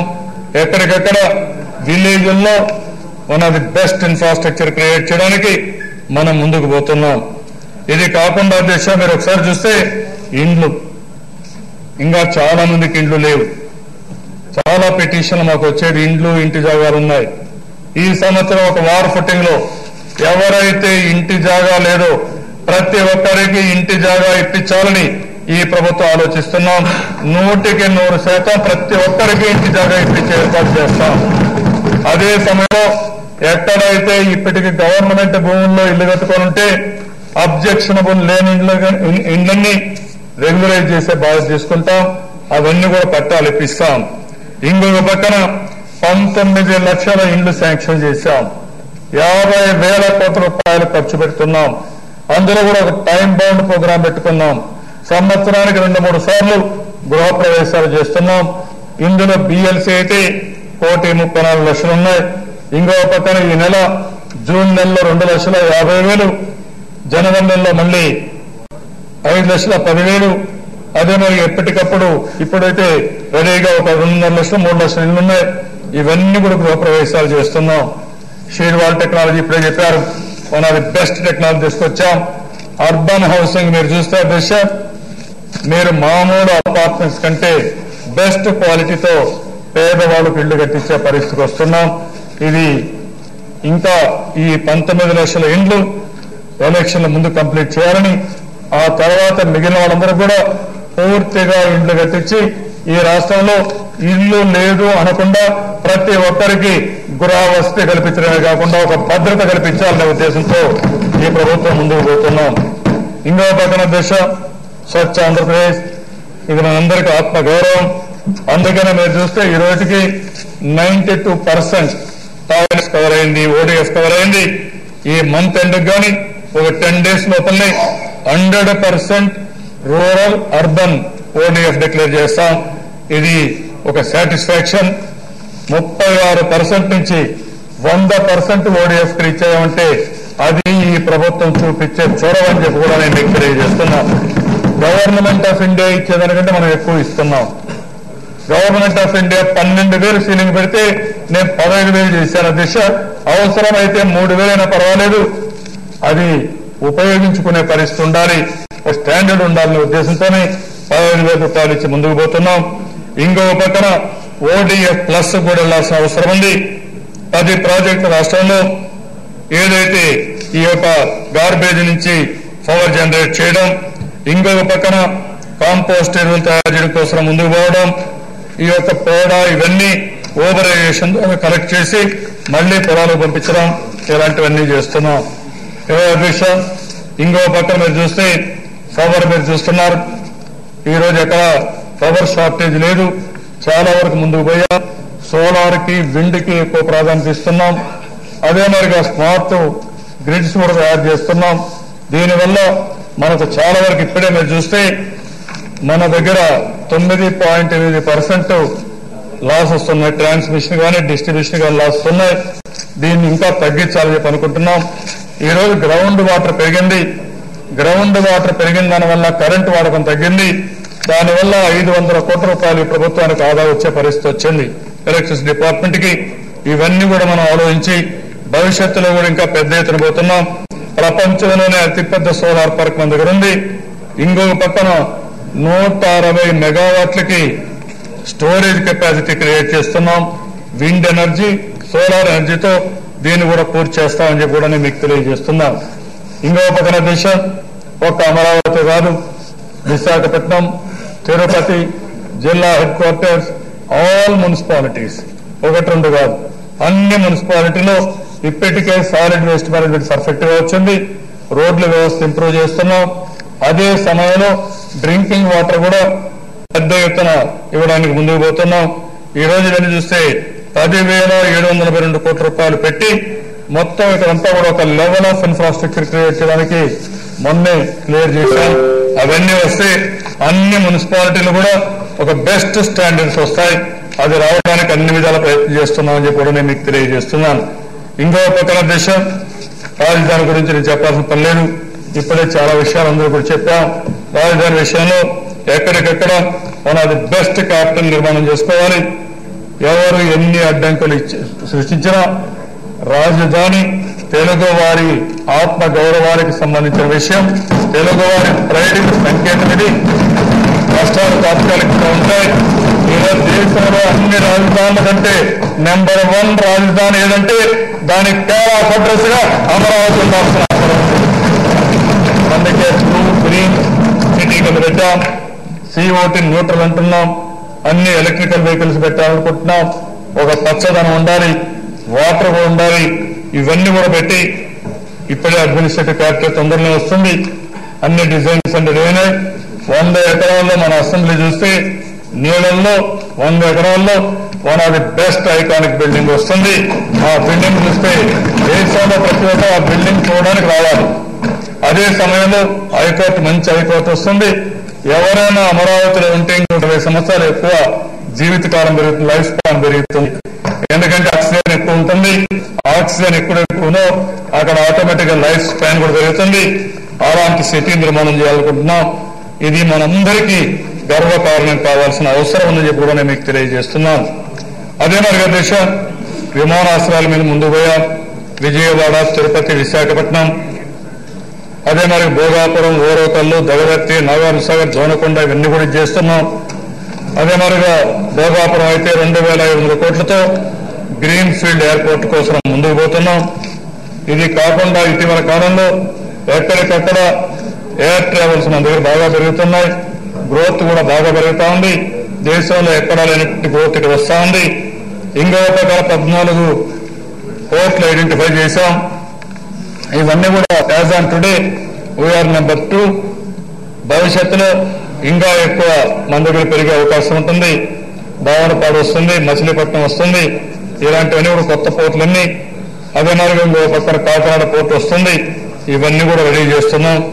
ఇంకో పక్కన రోడ్లు కూడా పెద్ద ఎత్తున దేని మీద శ్రద్ధ పెట్టాం. ఈ రోజు ఇంత మునిపే మాట్లాడినప్పుడు 1,00,000 కోట్ల రూపాయలు రోడ్లకు ఇచ్చామంటున్నారు. 1,00,000 కోట్ల రూపాయలు అన్ని BOT-నే. BOT ఎక్కడతానే బిల్లు మీ ఇంటికి వస్తుంది. నువ్వు కారెక్కినా, నేను కారెక్కినా ఆ డబ్బులంతా మన ఇంటికి వస్తుంది తప్ప ఏమి ఫ్రీగా ఏమేరు. ఇవన్నీ కూడా BOT వచ్చినప్పుడు, వైబిలిటీ గ్యాప్ ఫండింగ్ వచ్చినప్పుడు ఎక్కడ అవకాశాలు లేవు. అలాంటి అవకాశాలు మనం ఆ విషయాలు మేము గుర్తుపెట్టుకోవాల్సిన అవసరం ఉంది. కాబట్టి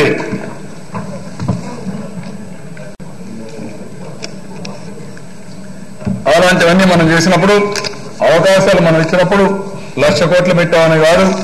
ఇప్పుడు భావనపాడు వచ్చింది, 5,000 కోట్లు పెడతారు ఒక ప్రైవేట్ పార్టీ వచ్చి. భోగాపురం వచ్చింది, ఒక 4,000-5,000 కోట్లు పెడతారు. కాబట్టి అవన్నీ వచ్చినప్పుడు అక్కడ ఛార్జ్ చేసి డబ్బులు తీసుకుంటామంటే అవి కూడా మేము చేశామని చెప్పడం కరెక్ట్ కాదన్న అభిప్రాయం. కాబట్టి అది గుర్తుపెట్టుకోవాల్సిన అవసరం ఉంది. డెవలప్మెంట్ కు ఉపయోగపడతాయి. ఈ రోజు మధ్యప్రదేశ్లో మీరు గుర్తుపెట్టుకోవాలి, నేషనల్ హైవేస్ కంటే స్టేట్ గవర్నమెంట్ తీసుకుని అన్ని రోడ్లు BOT వైబిలిటీ గ్యాప్ ఫండింగ్ ఆ విధంగా వాళ్ళే ఇచ్చుకున్నారు. బ్రహ్మాండంగా రన్ చేస్తున్నారు, టోల్ ఫీ వసూలు చేస్తున్నారు. అది బాగానే ఉన్నది కాబట్టి అది ఆ విషయం మీరు గుర్తుపెట్టుకోవాల్సిన అవసరం ఉంది. అదే మరిగా దిశ ఈరోజు ఈ ప్రభుత్వాన్ని మీరు చూస్తే పరిశ్రమలకు ఎక్కువ ప్రాధాన్యత ఇస్తున్నాం.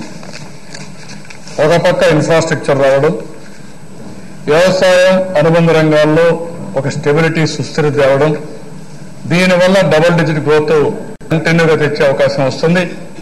15-20 సంవత్సరాల్లో మనం డెవలప్డ్ స్టేట్ గా తయారవుతాం. అదే సమయంలో ఇండస్ట్రీ రావాలంటే మన దగ్గర యువత చాలా క్రియేటివ్ గా ఉంటారు. అలాంటి యువతను బాగా ఉపయోగించుకోవాల్సిన అవసరం ఉంది. ఎక్కువ ఉపాధి కల్పించాలి, ఇండస్ట్రీస్ రావాలి, స్కిల్స్ బాగా డెవలప్ చేయాలి. దేశంలో ప్రపంచంలో ఉండే స్కిల్స్ ఏవైతే ఉన్నాయో అవన్నీ ఇక్కడ అక్వైర్ చేయాలనుకుంటున్నాం. కంపెనీలు ముందుకు వస్తే వాళ్ళతో ఎంఓఎల్ చేసి వాళ్ళతో కలిసి పనిచేస్తున్నాం. తొందరలోనే నిరుద్యోగ భృతి కూడా ఇచ్చి ఉద్యోగం వచ్చే వరకు యువతకు అండగా ఈ ప్రభుత్వం ఉండాలనుకుంటున్నాం, నిరుద్యోగులకు తోడుగా ఉండాలనుకుంటున్నాం. దానికి కూడా నాంది పలుకుతామని చెప్పి కూడా నేను మీకు తెలియజేస్తున్నాను. అదే మరిగా దిశ ఈరోజు మీరు చూస్తే మొత్తం 24 సార్లు పార్ట్నర్షిప్ సబ్మిట్లు దేశంలో జరిగాయి. 7 సార్లు మన రాష్ట్రమే నిర్వహించింది, 6 సార్లు నేనే పెట్టాను. కంబైన్డ్ ఆంధ్రప్రదేశ్లో 3 సార్లు చేశాను, ఇప్పుడు 3 సార్లు విశాఖపట్నంలో చేశాం. నేను ఇక్కడ కానీ ప్రపంచం మొత్తం తిరిగినప్పుడు 2169 ఎంఓయూలు చేశాం. 14,23,196 కోట్ల రూపాయలు పెట్టుబడులు చేశాం. ఇది కాకుండా 33,14,555 మందికి ఉద్యోగాలు వస్తాయి. ఇప్పుడు మొత్తం చూస్తే నిన్న మళ్ళా మొత్తం 2 ఒకసారి యాడ్ చేసినప్పుడు 1946 ఇన్వెస్టర్స్ మీట్ 1, 2లో వచ్చాయి. ఇందులో 13,54,000 కోట్ల రూపాయల పెట్టుబడులు, 31 లక్షల మందికి ఉద్యోగాలు. ఫేజ్ 3 నిన్న వచ్చినటువంటి ఇన్వెస్టర్స్ మీట్ లో 734 ఎంఓయూలు వచ్చాయి, 4,39,00,000 రూపాయలు పెట్టుబడులు వచ్చాయి, 11 లక్షలకు ఉద్యోగాలు వస్తాయి. ఈ 2 కలుపుకుంటే 2,680 ఎంఓయూలు చేశాం. 2 కలుపుకుంటే 18 లక్షల కోట్ల రూపాయల ఇన్వెస్ట్మెంట్ వచ్చే పరిస్థితి వస్తుంది. 42 లక్షల మందికి ఉద్యోగాలు వస్తాయి. కనీసం 10 లక్షల కోట్ల రూపాయలు కానీ పెట్టుబడులు వస్తే 20 లక్షల మందికి ఉద్యోగాలు ఇప్పించాలని ఈ 2 సంవత్సరాల్లో 1.5 సంవత్సరంలో ప్లాన్ చేస్తున్నాం. ఇప్పటికే కమిట్ అయిన ఉద్యోగాలు 14 లక్షల కమిటెడ్ ఉద్యోగాలని ముందుకు పోతున్నారు. ఇది కాకుండా మిగిలిన 6 లక్షల కోసం ప్రయత్నం చేస్తున్నాం. నాకు ఒక నమ్మకం ఉంది, దేశంలో ఉండే అన్ని ఇండస్ట్రీస్ ఇక్కడికి వస్తున్నాయంటే అది ఈ ప్రభుత్వం పైన ఉండే నమ్మకం, విశ్వాసం అని చెప్పి కూడా మీకు తెలియజేస్తున్నాం. ఇక్కడ కియా వచ్చింది, హీరో వచ్చింది, ఇసూజీ వచ్చింది, భారత్ ఫోర్జ్ వచ్చింది, అపోలో వచ్చింది, అశోక్ లైలాండ్ వచ్చింది. ఎనర్జీలో గమేషా వచ్చింది, సుజిలాన్ వచ్చింది, లాంగ్ బీ సోలార్ వచ్చింది, ఫస్ట్ సోలార్ వచ్చింది, గ్రీన్ కో వచ్చింది. టెక్నాలజీలో Foxconn, Celkon, SCL, Dixon, Paytm, Conduent. అదే మరి ఫార్మాలో Biocon, GSK, Lupin, Aurobindo, doctor Reddy, Natco. Food processing లో Kellogg's, PepsiCo, Patanjali, Avanti, Jain. Textile లో జాకీ, బ్రాండెడ్స్, మోహన్, అరబిందో ఇవన్నీ కూడా వచ్చే పరిస్థితి వచ్చింది. యు నేమ్ ఎనీ బ్రాండెడ్ అందరూ ఇక్కడికి వచ్చే పరిస్థితి వచ్చారంటే ఇదే గాని కేంద్రం కూడా ఇన్సెంటివ్స్ ఇచ్చుంటే ఇంకా ఏ విధంగా ఉండేదో ఒక్కసారి మీరు ఆలోచించుకోవాలి. అదే నేను అడుగుతున్నాను. ఈరోజు వచ్చింది కేంద్రం కూడా కలిసి మాతో పనిచేసిన నేను ఈ ప్రభుత్వానికి ఒక గుర్తింపు తీసుకురావడం, రెండోది ఎప్పటికప్పుడు క్లియర్ చేయడం, సింగిల్ డెస్క్ పాలసీ పెట్టడం, అదే సమయంలో ప్రతి ఒక్క క్లియరెన్స్ కూడా ఒక టైం బౌండ్ ప్రోగ్రాం పెట్టడం, ఈజ్ ఆఫ్ డూయింగ్ బిజినెస్ లో ఫస్ట్ ఇయర్ అయితే నెంబర్ 2, సెకండ్ ఇయర్ నెంబర్ 1, ఇప్పుడు కూడా నెంబర్ 1, భవిష్యత్తులో డిస్టెంట్ నెంబర్ 1, ఇంటర్నేషనల్ స్టాండర్డ్స్ లో best in the world power ని ఆలోచిస్తున్నాం. కంట్రీకే ఒక మోడల్ గా తయారయ్యే పరిస్థితికి వచ్చాం. 20 దిశ కియా మోటార్స్ వల్ల అనంతపురం మొత్తం ఈరోజు మీరు సౌత్ కొరియా టౌన్షిప్ అక్కడ డెవలప్ చేస్తున్నాం. అక్కడి నుంచి మీరు చూస్తే ఒక ఆటోమొబైల్ కేంద్రంగా తయారవుతుంది. ఇంకొక పక్క తిరుపతి దగ్గర నుంచి శ్రీ సిటీ వరకు ఒక ఎలక్ట్రానిక్ హబ్ కింద దీన్ని తయారు చేస్తున్నాం. Visakhapatnam pharmaceuticals, aerospace, defence, engineering ఉత్పత్తుల కోసం అక్కడ ముందుకు పోతున్నాం. ఐటీలో ఫిన్టెక్ హబ్ గా తయారు చేస్తాం. గుంటూరు నుంచి నెల్లూరు వరకు టెక్స్టైల్ హబ్ కింద తయారవుతుంది. కర్నూలులో ఒక అల్ట్రా మెగా ఫుడ్ పార్క్ గాని, అదే మరి మెగా సీడ్ పార్క్ గాని ఇవన్నీ వచ్చే అవకాశం ఉంది. ఈ విధంగా అధ్యక్ష ఎక్కడ చూసినా ఒక పద్ధతి ప్రకారం ముందుకు పోతున్నాం. దీని ఫలితాలు ఇప్పుడిప్పుడే వస్తున్నాయి. నీళ్లు ఇవ్వగలుగుతున్నాం, కరెంట్ ఇవ్వగలుగుతున్నాం, భూమి ఇవ్వగలుగుతున్నాం. మన ది బెస్ట్ క్వాలిటేటివ్ లేబర్ ని ఇవ్వగలుగుతున్నాం. రెండోది ఈజ్ ఆఫ్ డూయింగ్ బిజినెస్ లో we are far number 1 in the country. ఇది మార్కెట్ చేస్తున్నాం. దానివల్ల మంచి ఫలితాలు వచ్చే పరిస్థితి వచ్చింది. ఇంకో పక్క దేశం టూరిజం ప్రమోట్ చేస్తున్నాం. నిన్న కూడా 49 ప్రాజెక్టులు వచ్చాయి. 440 కోట్లకు వచ్చింది. మనం నెంబర్ 3 ప్లేస్ లో ఉన్నాం. భవిష్యత్తులో ఇంకా ముందుకు పోవాలని చెప్పి కూడా ఆలోచిస్తున్నాం. ఎప్పుడో దేశ ఎకానమీలో ఒకసారి మనం ఆలోచిస్తే అగ్రికల్చర్ లో సుస్థిరత రావాలి, అగ్రో ప్రాసెసింగ్ రావాలి, వాల్యూ అడిషన్ రావాలి, మార్కెటింగ్ పర్ఫెక్ట్ గా చేయాలి. ఇవన్నీ అగ్రికల్చర్ లో కూడా టెక్నాలజీ తీసుకురావాల్సిన అవసరం ఉంది. ఇవన్నీ వస్తే ఒక స్టెబిలిటీ వస్తుంది. ఇది అయిన తర్వాత ఇండస్ట్రీకి వెళ్ళాలి. ఇండస్ట్రీకి వెళ్తే తప్ప మన పిల్లలకు ఉద్యోగాలు రావు. ఎక్కడో మన వాళ్ళు ఉద్యోగం చేయడం కంటే ఇక్కడే ఉద్యోగాలు వస్తే చాలా ఉపయోగపడుతుంది.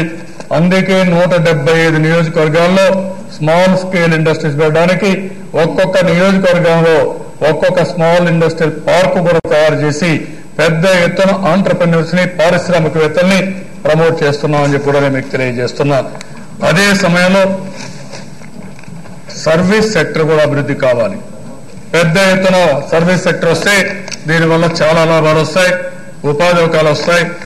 ఉద్యోగాలన్నీ కూడా ఎడ్యుకేషన్ లో గాని, హెల్త్ లో గాని, బ్యాంకింగ్ లో గాని, అదే మరి టూరిజం గాని ఇలాంటి పెద్ద ఎత్తున సర్వీస్ సెక్టర్ వచ్చినప్పుడు దీంట్లో పెద్ద ఎత్తున ఉపాధి అవకాశాలు కూడా వస్తాయని చెప్పి కూడా నేను మీకు తెలియజేస్తున్నాను. అందుకనే దేశ ఇంకో పక్కన మీరు చూస్తే ప్రభుత్వం హ్యాపీనెస్ కమిషన్ కూడా పెడుతున్నాం.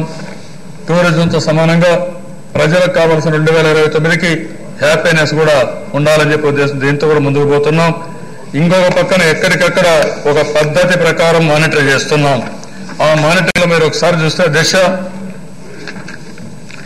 ఇవన్నీ కూడా 1-2 విషయాలు కాదు, చాలా విషయాల్లో మనం ముందుకు పోయే పరిస్థితి వచ్చింది. మానిటర్ చేస్తున్నాం.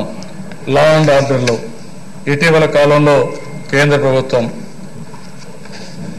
ఏదైతే ఒక గ్రే హౌండ్స్ శాంక్షన్ చేసిన తర్వాత దీన్ని లా అండ్ ఆర్డర్ని ఇంకా ముందు తీసుకుపోవడానికి మనం ఏమేం చేయాలో అవన్నీ వర్కౌట్ చేస్తున్నాం. ఇంకొక పక్కన మీరు చూస్తే అధ్యక్ష అగ్రిగోల్డ్ స్కామ్ పెద్ద స్కామ్ 2010-11లో జరిగింది. దీనివల్ల దగ్గర 6,380 కోట్ల రూపాయలు, 32 లక్షల మంది డిపాజిటర్స్ దెబ్బతిన్నారు. 5 స్టేట్స్ జరిగింది. మన రాష్ట్రానికి వస్తే 3,945 కోట్ల రూపాయలు, 19,43,000 మంది దెబ్బతిన్నారు. దీంట్లో 136 మంది దిక్కు దోచకుండా ఆత్మహత్యలు చేసుకునే పరిస్థితికి వచ్చారు.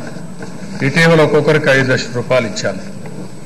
అదే సమయంలో ఎవరైతే ఇవన్నీ కూడా మేము సెట్ చేస్తామని డాక్టర్ సుభాష్ చంద్రబోస్ అనే ఫౌండేషన్తో వచ్చాడు. అతనితో మాట్లాడుతున్నాం. అది వస్తే మొత్తంగా ఇది క్లియర్ చేస్తే చాలా వరకు ఉద్యోగాలు వచ్చాయి. వీళ్ళందరికీ సెటిల్ అయ్యే అవకాశం వస్తుంది. వీళ్ళందరూ కూడా నిరుపేదలు, చిన్న చిన్న ఉద్యోగాలు చేసుకునే వాళ్ళు, ఇలాంటి వాళ్ళందరూ కూడా చాలా వరకు దెబ్బతిని చాలా ఇబ్బందుల్లో ఉన్నారు. వాళ్ళందరినీ మనం ఆదుకోవాల్సిన అవసరం ఉంది.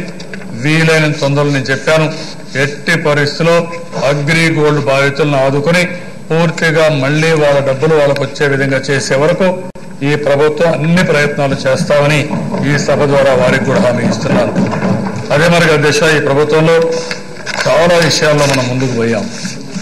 అయితే ఈ సమయంలో మళ్లీ ఒకసారి నేను అందరికీ కూడా విజ్ఞప్తి చేస్తున్నాం, రాష్ట్ర ప్రజలకు కూడా విజ్ఞప్తి చేస్తున్నాం.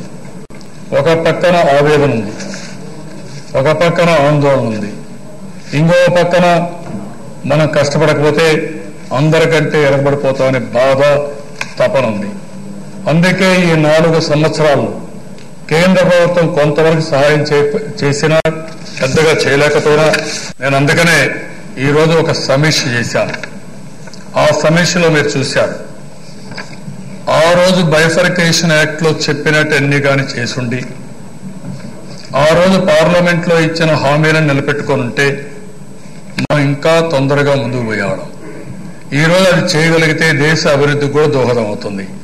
అట్లా కాకుండా ఏవైతే చేయలేదో దానివల్ల చాలా వరకు నష్టం జరిగే పరిస్థితి వచ్చింది. ఈరోజు ప్రజల్లో నా మీద ఒక విశ్వాసం పెట్టుకున్నారు అధ్యక్ష. ఆ విషయాన్ని చాలా స్పష్టంగా చెప్పాలి. ఎన్నికల కంటే ముందు అధ్యక్ష, రాష్ట్రాన్ని విభజన చేసేటప్పుడు ఎవరిని కన్సల్ట్ చేయకుండా చేయడం. ఆ సమయంలో తెలుగుదేశం పార్టీ పెట్టింది 2 రాష్ట్రాల్లో తెలుగువారు ఉన్నారు, ఈ తెలుగు వారిని కాపాడుకోవాల్సిన అవసరం ఉంది. కాబట్టి నేను ఆ రోజు ఒక మాట్లాడాను, మీరు విభజన చేస్తారా చేయరా మీ నిర్ణయం, కానీ ఎవరికి అన్యాయం జరగకుండా చేయండి. విభజన చేస్తే ఆంధ్రప్రదేశ్కి న్యాయం చేయండి, విభజన చేయకపోతే తెలంగాణ మెప్పించిన చాలా స్పష్టంగా చెప్పాను. ఏ మాట కూడా వినకుండా ఇష్టానుసారంగా చేశాను. నేను ఆ రోజు దేశ ప్రజలకు అప్పీల్ చేస్తే 8 రోజులు వైట్ పేపర్స్ పబ్లిసైజ్ చేశాను. 8 రోజులు ఢిల్లీలో నిరవధిక నిరాహార చేశాను. దేనికోసం చేశాను అధ్యక్ష? రాష్ట్ర ప్రజల యొక్క సంక్షేమం కోసం, భవిష్యత్తు కోసం ఆరాటపడ్డాను. ఆ రోజు వినకుండా చేశాను. అది అయిన తర్వాత ప్రజలు నా మీద నమ్మకం పెట్టుకొని తెలుగు వారి కోసం నేను పోరాడినా. ఇక్కడ ఈ ప్రాంతంలో ఉండే వాళ్ళు ఆలోచించింది, నేనైతే తప్ప ఈ రాష్ట్ర ప్రయోజనాలు కాపాడలేము, ఈ కష్ట పరిస్థితుల్లో బయటపడలేమనే ఆలోచనతో అందరూ నా వెనక నిలబడ్డారు. ఆ రోజు అందరూ కలిసి తెలుగుదేశం పార్టీ కొట్టేశారు. ఈరోజు ఒక గురుతరమైన బాధ్యత ఉంది. నేను అందుకనే మీ అందరినీ ఈ సభ ద్వారా ప్రజలకు విజ్ఞప్తి చేస్తున్నా, కేంద్రాన్ని డిమాండ్ చేస్తున్నా. ప్రజల తరపున మనకు కావాల్సి 2 విషయాల విషయాన్ని చాలా స్పష్టంగా ఉన్నాను. కేంద్రం ఇవ్వాల్సినటన్నీ ఇవ్వాల్సిందే, దాంట్లో రాజీ లేదు. అవసరమైతే దేనికని నేను పోరాడతాను, నాకేమీ ఇంకా నాకు కావాల్సింది ఏమీ లేదు. అదే సమయంలో కేంద్రం కూడా మాట నిలబెట్టుకోవాలి. పార్లమెంట్ లో చట్టం చేసిన తర్వాత పార్లమెంట్ లో మీరు కూడా డిమాండ్ చేసి ఆ రోజు ఇవన్నీ చేయమని చెప్పిన తర్వాత, అనౌన్స్మెంట్ చేయించిన తర్వాత, మీ మేనిఫెస్టోలో కూడా మీరు పెట్టి మేము కూడా పెట్టి అందరం పెట్టిన తర్వాత మనందరి బాధ్యత ఉందా లేదా అని అడుగుతున్నాను. ఆ బాధ్యత నిర్వర్తించవలసిన బాధ్యత ప్రభుత్వం పైన ఉంది. ఈ రోజు కొంతమంది ఆర్గ్యూ చేస్తున్నారు. ఆ ఆర్గ్యుమెంట్ మీరు చూస్తే మనం కష్టపడ్డాం, ప్రజలు సహకరించారు, అందరి సహకారంతో మనం మెరుగైన పాలనతో ముందుకు పోతే ఈ రోజు మీకు రావాల్సినటువంటి బెనిఫిట్స్ కానీ, మీకు రావాల్సిన డబ్బులు కానీ చట్ట ప్రకారం మన హక్కు అయినట్టు కానీ రావడానికి వెనకాడే పరిస్థితి వస్తున్నారు. ఇది న్యాయమా అని అడుగుతున్నాను. ఈ రోజు రాష్ట్రంలో ఎందుకు ఈ పరిస్థితి వచ్చింది? ప్రతి ఒక్కరూ ఆందోళనకు వచ్చారు, ప్రతి ఒక్కరు కూడా బాధపడుతున్నారు, ఇంకొక పక్క ఆవేశపడుతున్నారు. ఏంటి ఈ అవమానాలు, ఎందుకు ఈ అన్యాయాలు? ఈ రోజు రాష్ట్రంలో ప్రతి ఒక్కరు క్వశ్చన్ చేసే దిశ, మనిషికి ఆత్మగౌరవం ఉంటుంది. అన్యాయం జరిగినప్పుడు చిన్న పెద్ద తారతమ్యం లేకుండా ప్రతి ఒక్కరు కూడా క్వశ్చన్ చేస్తారు. ఎందుకు ఇది జరుగుతా ఉందని క్వశ్చన్ చేస్తారు. ఆ క్వశ్చన్ చేసేది ఇప్పుడు జరుగుతా ఉంది. మాకు అన్యాయం జరిగిందా లేదని అడుగుతున్నారు. అన్యాయం జరిగినప్పుడు కరెక్ట్ చేయవలసిన బాధ్యత కేంద్ర ప్రభుత్వం పైన ఉందా లేదని అడుగుతున్నారు. ఆ రోజు అన్యాయం జరిగినప్పుడు, అవమానం జరిగినప్పుడు బాధపడిన ప్రజానీకం మళ్లీ తిరిగి న్యాయం కోరుకోవడంలో న్యాయం ఉంది. అలాంటి న్యాయం కోసం 4 సంవత్సరాలు వెయిట్ చేసిన తర్వాత మళ్లీ అదే అన్యాయం జరుగుతుందనే అభిప్రాయం వస్తే ఏ విధంగా ప్రజలు స్పందిస్తారనే చాలా ముఖ్యం. ఆ పరిస్థితి ఈరోజు ఉంది. ఇక్కడ డెవలప్మెంట్ అవుతుంది కాబట్టి, కష్టపడతాం కాబట్టి మీకేమీ ఇవ్వాల్సిన అవసరం లేదు అనే విధంగా కూడా మాట్లాడుతున్నారు. అది కూడా మంచి పద్ధతి కాదు.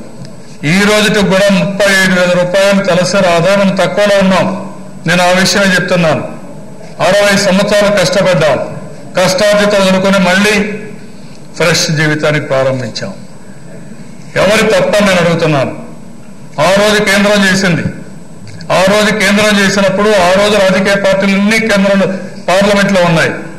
ఈ రోజు అన్ని పార్లమెంట్లో ఉండే రాజకీయ పార్టీలు కూడా సానుభూతి తెలియజేస్తున్నారు. అలాంటి సమయంలో కేంద్రం బాధ్యత ఇమ్మీడియట్ గా కరెక్ట్ చేసి ముందుకు పోవాల్సిన బాధ్యత ఉంది. నేను ఆ విషయం అడుగుతున్నా. అది గొంతమ్మ కోరికలు కాదు. ఇక్కడ నేను చాలా స్పష్టంగా ఉన్నాను అధ్యక్ష. ప్రతి ఒక్క ఇష్యూని మీరు చెప్పండి. మీరు అడిగేది అన్యాయమైతే అన్యాయం అని చెప్పండి, న్యాయం అయితే చేయండి. ప్రతి ఒక్కదాన్ని సమీక్ష చేయమని అడుగుతున్నా నేను.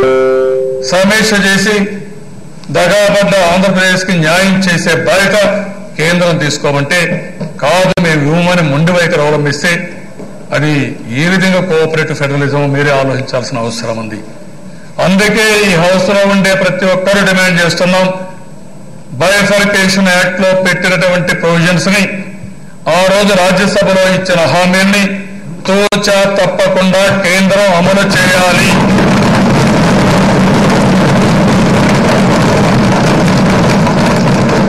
నేను బాధతో ఆవేదనతో అడుగుతున్నాను అధ్యక్ష. నేను రాజకీయంగా అడగడం లేదు. నేనేదో ఈరోజు కష్టపడతాం, శక్తి ఉంది, కానీ కష్టపడతామని మీరు మా పట్ల వివక్ష చూపడం చాలా దారుణం. ఆ విషయం అడుగుతున్నా. ఈరోజు మీరు ఏదైతే స్పెషల్ స్టేటస్ వేరే వాళ్ళకి ఇచ్చినప్పుడు మాకెందుకు ఇవ్వరు? అది మా హక్కు. మీరు ఇండస్ట్రియల్ ఇన్సెంటివ్స్ వేరే వాళ్ళకి ఇచ్చినప్పుడు మాకెందుకు ఇవ్వరు అడుగుతున్నాం. డెఫిసిట్ ఫైనాన్స్ ఎందుకు పరిష్కారం చేయని అడుగుతున్నాం. మిగిలిన 18 ఐటమ్స్ లో ఇవి ఉన్నాయి, ఇది చేస్తున్నాం అని మీరు చెప్పాల్సిన బాధ్యత మీ మీద లేదా అని అడుగుతున్నాం. ఓసారి ఫ్రెండ్లీగా ఎందుకు కలిసామని అడుగుతున్నా నేను. ఈరోజు 2 పార్టీలు కలిసి పొత్తు పెట్టుకున్నాయంటే ఈ రాష్ట్రానికి లాభం వస్తుంది, బయట ఉంటే మనకు అనుకున్నంత లాభం జరుగుతుంది కాబట్టి కలిసి ఉంటే ఇంకా ఎక్కువ లాభం వస్తుందనే ఉద్దేశంతో ఎన్నికల కంటే ముందు పొత్తు పెట్టుకున్నాం. ఎన్నికల కంటే ముందు పొత్తు పెట్టుకున్నప్పుడు మీ మీద బాధ్యత ఎక్కువ ఉంది. పరిష్కారం చేసి ఒక మిత్రపక్ష ధర్మంగా సమస్యల పరిష్కారం చేసి నేనేమడిగాను అధ్యక్ష, రాష్ట్రంలో ప్రజల్లో మన మీద అనుమానం ఉంది, మనం చేయలేని బాధ ఉంది, ఇది మంచిది కాదు. అందుకే నేను కూడా ఉపయోగపట్టి 29 సార్లు ఢిల్లీకి వచ్చానంటే, ప్రతి ఒక్కసారి వచ్చినప్పుడు కూడా మిమ్మల్ని అడిగానంటే దానికి కారణం ఈ రోజు కాకపోయినా రేపైనా చేస్తారని ఉద్దేశంతో వచ్చాం. కడాన మన బడ్జెట్ లో చూసిన తర్వాత మళ్ళీ లాస్ట్ బడ్జెట్ ఇది. ఆ బడ్జెట్ లో కూడా అన్యాయం జరిగినప్పుడు ఇంకా వీలు కాదు, అడగకపోతే చరిత్రలో ప్రజలు నన్ను కూడా క్షమించాలనే ఉద్దేశంతోనే ఆ రోజు గట్టిగా నిలదీశాను. ఆ రోజు అడగడం మొదలుపెట్టాను. ఎవరు నాకు చెప్పలేదు, ఎవరు అడగలేదు. కానీ ఈరోజు మాట్లాడే పార్టీలనే దిశ మీకు అందరికీ ఐడియా ఉంది. ఈరోజు అసెంబ్లీ జరుగుతా ఉంటే అసెంబ్లీకి రారు. ఇది ఎక్కడ ప్రతిపక్షం నాకైతే అర్థం కాదు. అదే సమయంలో ఇష్యూస్ అన్నింటిలో ద్వంద్వ వైఖరిని అవలంబిస్తారు. ఇక్కడ ఒకటి మాట్లాడతారు, బయట ఒకటి మాట్లాడతారు, ఒకటి మాట్లాడతారు. ఇంతమంది కూడా జరిగాయి. ఆ రోజు కూడా మీరు ఒకసారి ఆలోచిస్తే ఈ విభజన జరిగే సమయంలో ఇటువంటి పనులే చేశారు. నేను అవన్నీ ఇప్పుడు పోను, ఎందుకంటే ప్రజలు చాలా విద్యుత్ ఉంది, వాళ్ళే ఆలోచించుకొని నిర్ణయం చేస్తారు. ఈ రాష్ట్రంలో ఉండే ప్రతి ఒక్కరికి విజ్ఞప్తి చేస్తున్నా. ఆవేదనతో చాలా మంది ఆందోళన చేస్తున్నారు. కొంతమంది ఆవేదనతో రెచ్చిపోయే పరిస్థితి కూడా ఉన్నారు. నిన్న ఈ రోజు నేను ఒక అప్పీల్ కూడా చేశాను. ఆ అప్పీల్ మీరు చూస్తే ఆవేశంతో ఏదంటే అది మాట్లాడొద్దండి, అది మాట్లాడితే మనకే నష్టం, ఊందాగా ప్రవర్తించమని ఈ రోజు కూడా పార్లమెంట్ పార్టీ మా మీటింగ్ లో కూడా మా ఎంపీలకు అందరికీ చెప్పాను. సమస్య పైన రాజీ వద్దు, గట్టిగా పోరాడదాం. అదే సమయంలో ఊందాతనాన్ని మాత్రం ఎవరూ కోల్పోవద్దని మళ్ళీ ఒకసారి విజ్ఞప్తి చేశాను. రాష్ట్రంలో ఉండే ప్రజానీకం ప్రతి ఒక్కరూ ఆలోచించాల్సిన అవసరం ఉంది. మనకు న్యాయం జరిగిందా, న్యాయం జరగలేదా, జరగకపోతే న్యాయం కోసం ఏ విధంగా ముందుకు పోవాలి, జరిగే వరకు ఏ విధంగా మనం పోరాడాలో పోరాడవలసిన అవసరం ఉంది. దాంట్లో రాజీ లేదు అధ్యక్ష. ఎన్టీ రామారావు గారు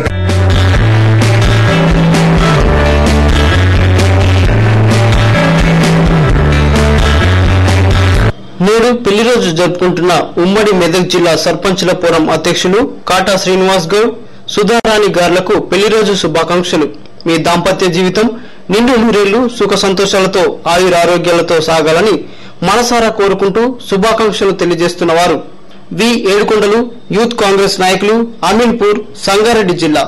హోమియోపతిలోని ఒక అగ్రస్థానం సంపాదించుకున్న డాక్టర్ కేర్ హోమియోపతి. మా ప్రత్యేకతలు అలర్జీ, ఆస్మా, పైల్స్, సోరియాసిస్, కిడ్నీలో రాళ్లు, డయాబెటీస్, థైరాయిడ్, ఆర్థరైటిస్, సంతానలేమి, హెపటైటిస్ బి, సెక్సువల్ సమస్యలు, చిన్నపిల్లల వ్యాధుల సమస్యలు మరియు మహిళల ఆరోగ్య సమస్యల కోసం ప్రత్యేకమైన చికిత్స. ప్రత్యేకత ఇలాంటి అనేక సమస్యలకు డాక్టర్ కేర్ హోమియోపతి. ఆరోగ్యం, అనుబంధం, ఆనందం. ఇప్పుడు ఆంధ్రప్రదేశ్, తెలంగాణ, తమిళనాడు, కర్ణాటక. తెలంగాణ ఉద్యమ ముద్దుబిడ్డ, ప్రజా సమస్యలపై పోరాడే నేత, Telangana JAC chairman professor Kodandaram Gaddar మల్లనలు మెదక్ జిల్లా చిన్నశంకరంపేటలో జేఏసీ ఆధ్వర్యంలో జరిగే నిరుద్యోగ రైతు జిల్లా సదస్సుకు విచ్చేస్తున్న సందర్భంగా వారికి స్వాగతం, సుస్వాగతం. కొడుకూరి జనార్దన్ రెడ్డి, తెలంగాణ జేఏసీ మెదక్ నియోజకవర్గ ఇన్ఛార్జ్. ఆడుతా అందంగా మెగా డ్యాన్స్ షో త్వరలో మీ మెగా టీవీలో. కూచిపూడి, భరతనాట్యం, జానపద నాట్య కళాకారులు అందరూ ఈ షోలో పాల్గొనవచ్చు. మరి ఎందుకు ఆలస్యం? మీ పేర్లు ఎంట్రీ చేయించుకోండి. మరిన్ని వివరాలకు సంప్రదించండి 7999555783 8686331926. తెలంగాణ ఉద్యమ ధీరుడు, ప్రజా బంధువు, సమస్యలపై పోరాడే నేత, Telangana JAC chairman professor Kodandaram Gaddar మల్లనలు మెదక్ జిల్లా చిన్నశంకరంపేటలో జేఏసీ ఆధ్వర్యంలో జరిగే నిరుద్యోగ రైతు జిల్లా సదస్సుకు విచ్చేస్తున్న సందర్భంగా వారికి మా స్వాగతం, సుస్వాగతం. ఆవుల గోపాల్ రెడ్డి, తెలంగాణ జేఏసీ జిల్లా అధికార ప్రతినిధి, మెదక్ జిల్లా.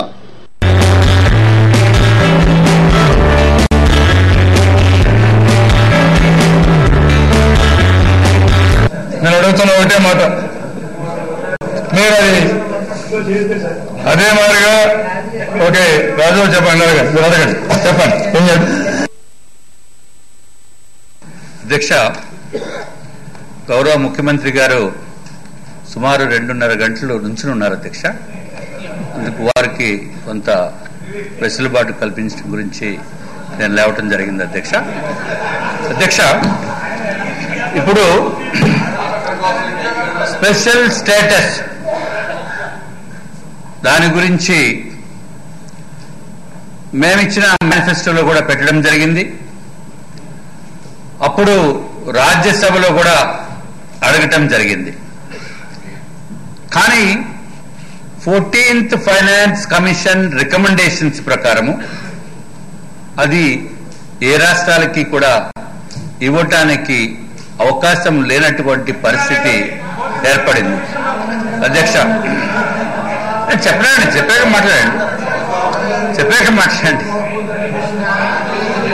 అదే మనం ఇంకా ఫ్రెండ్లీ పార్టీ, చెప్పాక మాట్లాడండి. అధ్యక్ష, ఏ రాష్ట్రాలకి కూడా ఇవ్వటానికి అవకాశం లేని విధంగా ఉన్న మూలాన్ని ఈ స్పెషల్ స్టేటస్ బదులు ఒక స్పెషల్ ప్యాకేజ్, ఆ ప్యాకేజ్ కూడా ఎటువంటిది అధ్యక్ష? ఒకవేళ స్పెషల్ స్టేటస్ ఇచ్చి ఉంటే ఈ రాష్ట్రానికి ఏ విధంగా మేలు జరిగేది, ఆ విధంగా మేలు చేయటానికి ఆర్థిక పరంగా కేంద్ర ప్రభుత్వం రెడీగానే ఉంది అధ్యక్ష.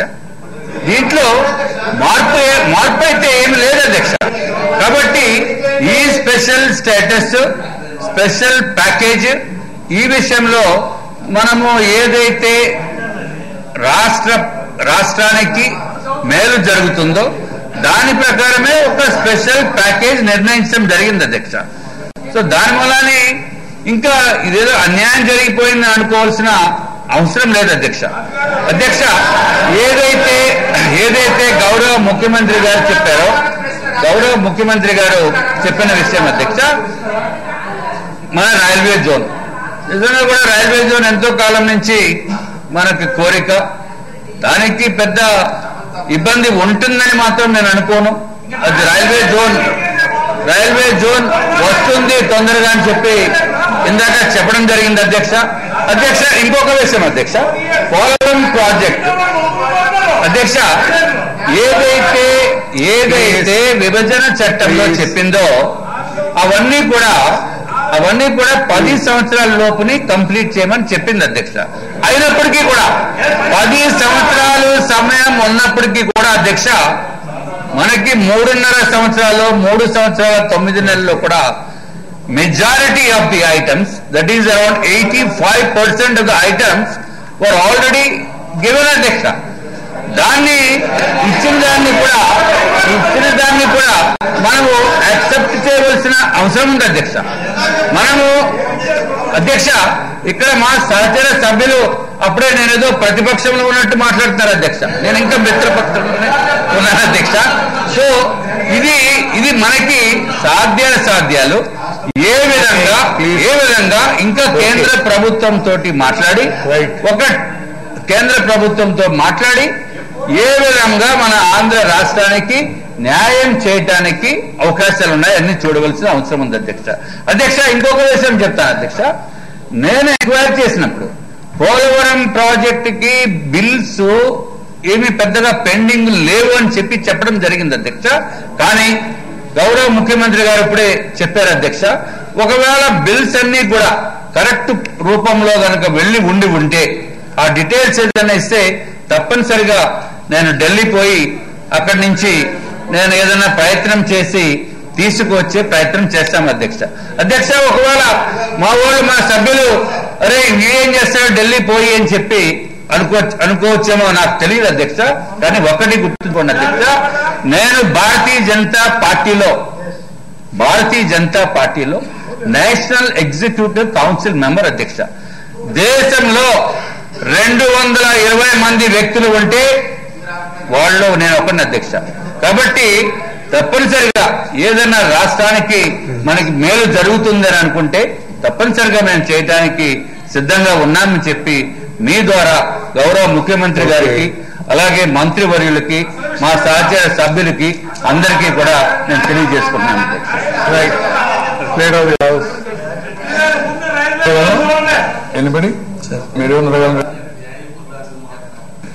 సార్. అధ్యక్ష, జిఎస్టి కౌన్సిల్ తొలి సమావేశంలో ఇక మీదట ఏ రాష్ట్రానికి పన్ను రాయితీ కల్పించలేదు చెప్పడం జరిగింది. కానీ 22వ జిఎస్టి కౌన్సిల్ సమావేశంలో తీసుకున్న నిర్ణయం ప్రకారం ప్రత్యేక హోదా రాష్ట్రాలకు సిజిఎస్టి మరియు ఐజిఎస్టిని వాపస్ ఇస్తున్నారు. ఈ ప్రయోజనాన్ని ఆంధ్రప్రదేశ్ కల్పించాలని మేము అడుగుతున్నాం. అదేమంటారంటే ఆంధ్రప్రదేశ్కు ప్రత్యేకమైన హోదా కావాలని మేము ఎందుకు అడుగుతున్నామంటే విభజన చట్టంలో ఉంది, వాళ్ళు పార్లమెంట్లో చట్టం చేశారు. 14th ఫైనాన్స్ 14వ ఆర్థిక సంఘము కంటే కూడా నాకు తెలిసి నా నాలెడ్జ్ ప్రకారం పార్లమెంటే ఎక్స్ట్రాండరీ పవర్స్ ఉంటాయి. ప్రత్యేక చట్టం ప్రత్యేకమైన హోదా ఇచ్చడానికి కేంద్ర ప్రభుత్వానికి ఏమాత్రం అభ్యంతరం ఉండకూడదు. ఒకవేళ మొదట్లో ఏమనుకున్నాం ప్రత్యేకమైన హోదా నిజంగా ఎవరేమో కనీసం ప్రత్యేకమైన ప్యాకేజ్ ఇస్తారా అది కూడా ఆశించాం. ప్రత్యేకమైన ప్యాకేజ్ అంటే ప్రత్యేకమైన హోదా కావాల్సిన అన్ని ప్రయోజనాలు ఇస్తారని ఆశించడంలో తప్పేం లేదు అనుకున్నాం మొదట్లో. కానీ ఇప్పుడు ప్రత్యేకమైన హోదాతో కూడిన ఉంది కాబట్టి ఈశాన్య రాష్ట్రాలకు ఇప్పుడు పన్ను రాయితీ ఇస్తున్నారు, ఇండస్ట్రియల్ కన్సల్టెన్సీ ఇస్తున్నారు, నిధులు ఇస్తున్నారు. మేము ఒకటే అడుగుతున్నాం, ముఖ్యమంత్రి గారు కూడా ఒకటే చెప్పారు, విభజన చట్టంలో ఏవైతే 19 అంశాలు ఉన్నాయో వాటిని తూచా తప్పకుండా అమలు చేయాలి. ఒకటి ప్రత్యేకమైన ప్యాకేజీ, ప్రత్యేకమైన హోదాను ఇవ్వాలని చెప్పి కోరుకుంటున్నాం. ఆ రోజున కాంగ్రెస్ పార్టీ తప్పు చేసింది. 125 సంవత్సరాల ఘన చరిత్రని గొప్పగా చెప్పుకునే కాంగ్రెస్ నామరూపాలు ఎక్కడ పోయింది. ఈ రోజు ఇది ప్రజల్లో సెంటిమెంట్ వచ్చింది. అంటే 5 కోట్ల మంది ప్రజల యొక్క మనోభావాలు ఉన్నాయి. ఇది చాలా సున్నితమైన సమస్య, చాలా కీలకమైన సమస్య, చాలా ప్రధానమైన సమస్య. అన్ని వర్గాల ప్రజలు ఏకమైనారు, అన్ని పార్టీలు ఏకమైపోయినారు, అందరూ ఒకే తాటి మీద ఒకే మాట మీద ఉన్నారు. ప్రత్యేక హోదా కావాలని ఎట్లా నలుగురు ఉన్నారు.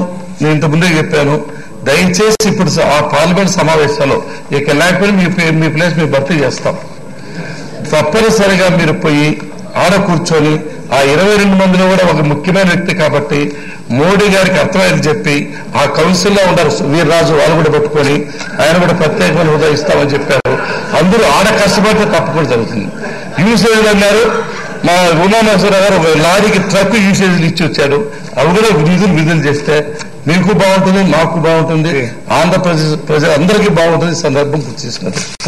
డాక్టర్ సత్యనారాయణ గారు గౌరవ సభ్యులు మాట్లాడుతూ ఏదైతే industrial incentives north eastern states కి ఇచ్చినవి ప్రాస్పెక్టివ్ గా ఏమి ఇవ్వలేదు సార్. గతంలో ఇచ్చినవి ఏదైతే ప్రాజెక్ట్స్ 4,898 యూనిట్స్ కి ఆల్రెడీ ఎక్సైజ్ డ్యూటీ ఎగ్జామ్షన్ ఇచ్చి సెంట్రల్ ఎక్సైజ్ డ్యూటీ ఎగ్జామ్షన్ ఇచ్చిన నిమిత్తం 8 ఏళ్లు రెసిడ్యువల్ పీరియడ్ ఉంటే 8 ఏళ్లు, కమర్షియల్ ప్రొడక్షన్ తర్వాత 10 ఏళ్ల పాటు ఉండవలసిన బెనిఫిట్ ని కాంపన్సేట్ చేయడానికి సెంట్రల్ జిఎస్టీ గానీ ఐజిఎస్టీ గానీ చేయడం జరిగింది. ప్రాస్పెక్టివ్ ఇండస్ట్రీస్ కి, కొత్తగా పెట్టే ఇండస్ట్రీస్ కి ఏది మాత్రం ఇవ్వలేదన్నారు ఖచ్చితంగా చెప్పగలను అధ్యక్ష. ఏదైతే ఇవాళ ముఖ్యమంత్రి గారు మాట్లాడుతూ ఈ funding pattern for the north eastern states ఇచ్చారో, తప్పకుండా మేము కూడా దీని మీద దృష్టి పెట్టి ఏ విధంగా అయితే చేశారో దాన్ని తీసుకురావడంలో ఒక తెలుగువారిగా భారతీయ జనతా పార్టీ నాయకులుగా మా వంతు కృషి మేము తప్పకుండా చేస్తామని తెలియజేస్తున్నాం. 1 minute వర్మ గారు 1 minute ప్లీజ్. నమస్కారం అధ్యక్ష. మరి ఏదైతే ఆంధ్రప్రదేశ్ రాష్ట్ర 5 కోట్ల ప్రజల హక్కులు ఏదైతే ఉన్నాయో విభజన చట్టంలో ఉన్న హామీలు, ఆ హామీలు న్యాయమా కాదా అన్న ప్రశ్నకి సూటిగా సమాధానం చెప్పలేని పరిస్థితిలో మా సభ్యులు మిత్రులు రాజుగారు ఉన్నారు అధ్యక్ష. ఏదైతే 10 సంవత్సరాలు ఉందని చెప్పి రాజుగారు చెప్తున్నారు.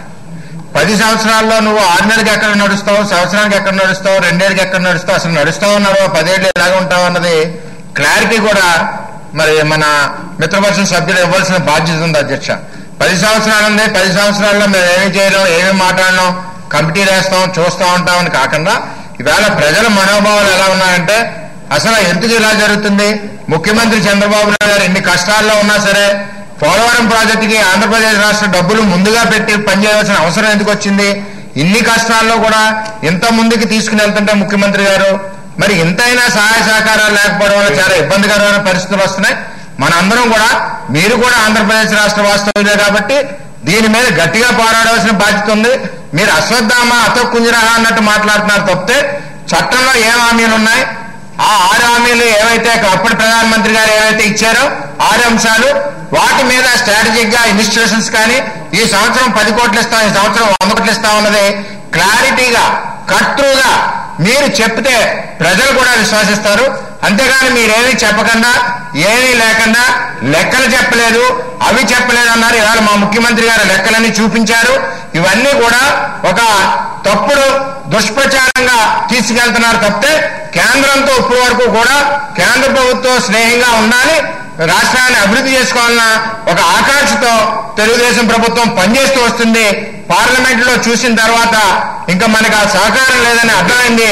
దయచేసి బీజేపీ సభ్యులు కూడా మిత్రపక్షాన్ని, మీరు ఆంధ్రప్రదేశ్ రాష్ట్ర వాస్తవులే కాబట్టి ఈ రాష్ట్ర అభివృద్ధికి మీరు మాట్లాడింది కట్టుగా మాట్లాడాలి. మా హామీలు ఏవైతే అడిగామో 5 కోట్ల ప్రజల హామీలు ఏవైతే హక్కులు ఉన్నాయో ఆ హక్కులు న్యాయం అవునా కాదని ముఖ్యమంత్రి గారు ప్రశ్నించారు.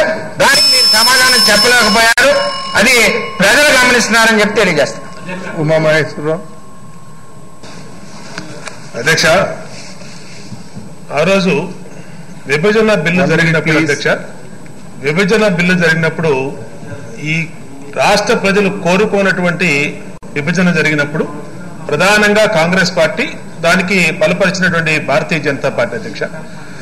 ఇందాక గౌరవ ముఖ్యమంత్రి గారు చదివినటువంటి 6 పాయింట్ ఫార్ములా ఆ రోజు ప్రధానమంత్రి మన్మోహన్ సింగ్ గారు ఏదైతే చెప్పారో దాని అన్నిటిని సమయం లేదు కాబట్టి విభజన బిల్లులో ఇప్పుడు పార్లమెంట్ అయిపోతా ఉంది కాబట్టి మేము అధికారంలోకి రాగానే చేస్తామని చెప్పి మాట ఇచ్చినటువంటి అంశాలు 2.5 గంటల పాటు గౌరవ ముఖ్యమంత్రి గారు ప్రతి పాయింట్ ని మరి ఆ రోజు పార్లమెంట్ లో చేసినటువంటి అంశాలు అధ్యక్ష. ఇవాళ మనం చట్టసభల్లో చట్టం మీద దైవం మీద ప్రమాణం చేసి అందరూ ఇక్కడ కూర్చున్నాం అధ్యక్ష. డెమోక్రసీలో పార్లమెంటరీ సిస్టమ్ అనేది దేవాలయాలతో సమానం అధ్యక్ష.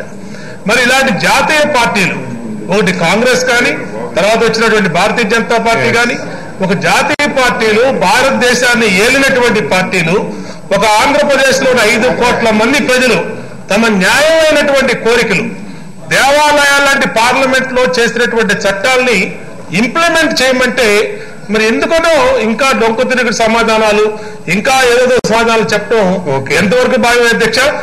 19 పాయింట్లు అధ్యక్ష. 1వ తారీఖు ఫిబ్రవరి 1వ తారీఖు నుంచి కూడా పార్లమెంట్ సభ్యులు తెలుగుదేశం పార్టీ పార్లమెంట్ సభ్యులు పార్లమెంట్ లో పోసకొచ్చినట్టు అధ్యక్ష, చిన్న పిల్లవాడికి కూడా అర్థమయ్యేటట్టు వివరణాత్మకంగా చెప్పారు అధ్యక్ష. సాక్షాత్ ఇక్కడ ముఖ్యమంత్రి గారు ఉన్నట్టే అక్కడ ప్రధానమంత్రి గారు ఉన్నారు, అరుణ్ జైట్లీ గారు సాక్షిగానే ఇవన్నీ చెప్పారు అధ్యక్ష. వాటి మీద ఆ స్థాయిలో అక్కడ మాట్లాడతలేదు అధ్యక్ష.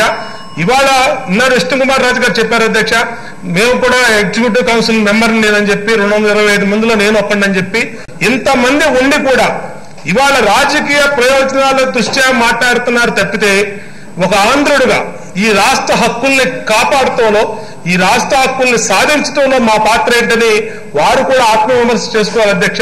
మేము కోరేది ఏంటి అధ్యక్ష, ఇవాళ రాష్ట్ర ప్రయోజనాలు మీరిచ్చిన మాటని ఇవాళ మేము ఏది కొత్తగా మాట్లాడుతున్నది అధ్యక్ష. 2.5 గంటల పాటు వివరణాత్మకంగా విభజన చట్టం చూపించారు. భారతీయ జనతా పార్టీ నాయకులు ఆ రోజు మాట్లాడిన మాటలు చెప్పారు. అప్పుడు ప్రధానమంత్రి గారు చెప్పినటువంటి అంశాలు చెప్పారు. కాబట్టి వీటిని ఇంప్లిమెంట్ చేసి వెంటనే 4 సంవత్సరాలు పూర్తయిపోయింది కాబట్టి వెంటనే చేయమని డిమాండ్ చేస్తుంది. Please 1 minute please. అధ్యక్ష, రాష్ట్ర విభజన వలన ఆంధ్రప్రదేశ్ తీవ్రంగా నష్టపోయింది. రాజధాని లేని రాష్ట్రాన్ని ఇచ్చారు. హైదరాబాద్ లో వచ్చే ప్రతి సంవత్సరం వచ్చే 36,000 కోట్ల ఆదాయం తెలంగాణ రాష్ట్రానికి వెళ్ళింది. రెక్కలేని పక్షిలా ఉన్నటువంటి ఆంధ్రప్రదేశ్ రాష్ట్రాన్ని ఆదుకోవాల్సిన బాధ్యత కేంద్ర ప్రభుత్వం మీద ఉంది అధ్యక్ష. 29 సార్లు ముఖ్యమంత్రి గారు ఢిల్లీ వెళ్లి అనేక సార్లు కేంద్ర ప్రభుత్వానికి తెలియజెప్పడం జరిగింది. కానీ కేంద్రానికి చేమ గుట్టినట్టు కూడా లేకపోవడం చాలా బాధాకరం అధ్యక్ష. అలాగే ప్రతిపక్షం మారిషస్ గవర్నమెంట్ ద్వారా ఈరోజు ప్రధానమంత్రి గారికి నోటీసులు ఇచ్చిన సందర్భం, కేంద్ర మంత్రులు నోటీసులు అందుకున్న సందర్భం, అలాగే దేశ పరువు మంట కలిపినటువంటి సందర్భం. అలాంటి వ్యక్తులకు కూడా ప్రధానమంత్రి గారు అపాయింట్మెంట్లు ఇచ్చి ముఖ్యమంత్రి గారు అనేక సందర్భాల్లో ఆంధ్రప్రదేశ్ ముఖ్యమంత్రి గారు అడిగితే అపాయింట్మెంట్ ఇవ్వనటువంటి సందర్భాలు తెలుగు వారి ఆత్మగౌరవానికి భంగం కలిగించాయి అధ్యక్ష. చాలా తెలుగు వారి మనోభావాలు దెబ్బతిన్నాయి. ఆంధ్రప్రదేశ్ ప్రజల మనోభావాలు గౌరవించాల్సిన బాధ్యత కేంద్ర ప్రభుత్వం మీద ఉంది. ప్రత్యేక హోదా ఇవ్వాల్సినటువంటి బాధ్యత కేంద్ర ప్రభుత్వం మీద ఉంది. విభజన చట్టంలోని 19 అంశాలని అమలు చేయాల్సిన బాధ్యత కేంద్ర ప్రభుత్వం మీద ఉంది. మేనమేషాలు లెక్క పెట్టడం కాదు అధ్యక్ష. మార్చిలో ఈ రోజు కేంద్రంలో ఢిల్లీలో పార్లమెంట్ సమావేశాలు జరుగుతున్నాయి. ఇప్పుడే దీని మీద స్పష్టత ఇవ్వాల్సినటువంటి అవసరం ఉంది. ఏపీ రీఆర్గనైజేషన్ యాక్ట్ గురించి కానీ అలాంటి మన్మోహన్ సింగ్ ప్రధానమంత్రి గారు ఇచ్చినటువంటి దాని మీద హామీల మీద రివ్యూ జరిపి దాన్ని అమలు చేయాలని చెప్పేసి ఈ రోజు మా హక్కుల్ని అమలు చేయాలని చెప్పి కోరుతున్నాం అధ్యక్ష. రాజు గారు బ్రీఫ్. ఊరికే గౌరవ సభ్యులు మాట్లాడిన దాని మీద ఎవరి పాయింట్ ఈజ్ డిస్కషన్ కాదు అధ్యక్ష, క్లారిటీ ఇస్తున్నాం అధ్యక్ష. గౌరవ సభ్యులు పిఠాపురం శాసనసభ్యులు వర్మ గారు చెప్తూ మేమేదో 10 సంవత్సరాల వరకు వెయిట్ చేస్తాము అనే భావన ఎక్స్ప్రెస్ చేశారు అధ్యక్ష. 10 సంవత్సరాలు ఉన్నప్పటికీ కూడా 3.5 సంవత్సరాల్లో 85% ఆఫ్ ది ఇన్స్టిట్యూషన్స్ కానీ లేకపోతే దాంట్లో కమిటెడ్ అయ్యేది కానీ మేము ఇవ్వటం జరిగింది అధ్యక్ష. అధ్యక్ష తర్వాత అధ్యక్ష బోండా ఉమామహేశ్వరరావు చెప్పారు అధ్యక్ష, ఏదో డొంక తిరుగుడుగా సమాధానం చెప్తున్నారని. డొంక తిరుగుడు సమాధానం చెప్పవలసిన అవసరం భారతీయ జనతా పార్టీ సభ్యులకి లేదు అధ్యక్ష. ఉన్నది ఉన్నట్టు చెప్తాం, మాకేమీ ఇదేమి లేదు అధ్యక్ష. అవసరం ఏముంది అధ్యక్ష? డొంక తిరుగుడు సమాధానం రాష్ట్ర ప్రయోజనాల గురించే ఉన్నాం అధ్యక్ష. అధ్యక్ష ఇంకొక విషయం అధ్యక్ష, ఆంజనేయులు గారు జీవీఎస్ ఆంజనేయులు గారు మరి వారు చెప్పిన దానికి నేను సమాధానం చెప్పాలి కదా అధ్యక్ష. అధ్యక్ష మన రాష్ట్రము డబుల్ డిజిట్ గ్రోత్ ఉంది. కేంద్ర ప్రభుత్వము సహాయ సహకారాలు లేకుండా కూడా డబుల్ డిజిట్ గ్రోత్ అయిపోయిందా? ఏది చేయలేదు అని అంటే అది కాదు అధ్యక్ష. కానీ ఒక విషయం అధ్యక్ష, ఏదైతే ఇతర స్టేట్స్ కి గనక ఇప్పుడు స్పెషల్ స్టేటస్ కంటిన్యూ చేస్తే తప్పనిసరిగా మన ఇన్ఫర్మేషన్ తోటి కేంద్ర ప్రభుత్వాన్ని leader of the house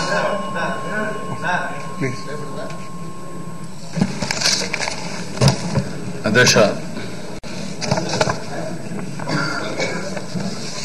main గా చూస్తే అధ్యక్ష రాజు గారు కానీ బీజేపీ నాయకులు కూడా గుర్తుపెట్టుకోవాలి.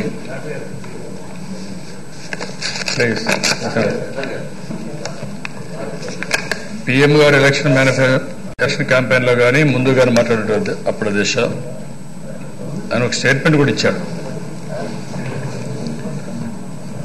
ఆంధ్రప్రదేశ్ విభజన తీరుపై మోడీ మండిపాటు, పురుడు పోసి తల్లిని చంపేశారు,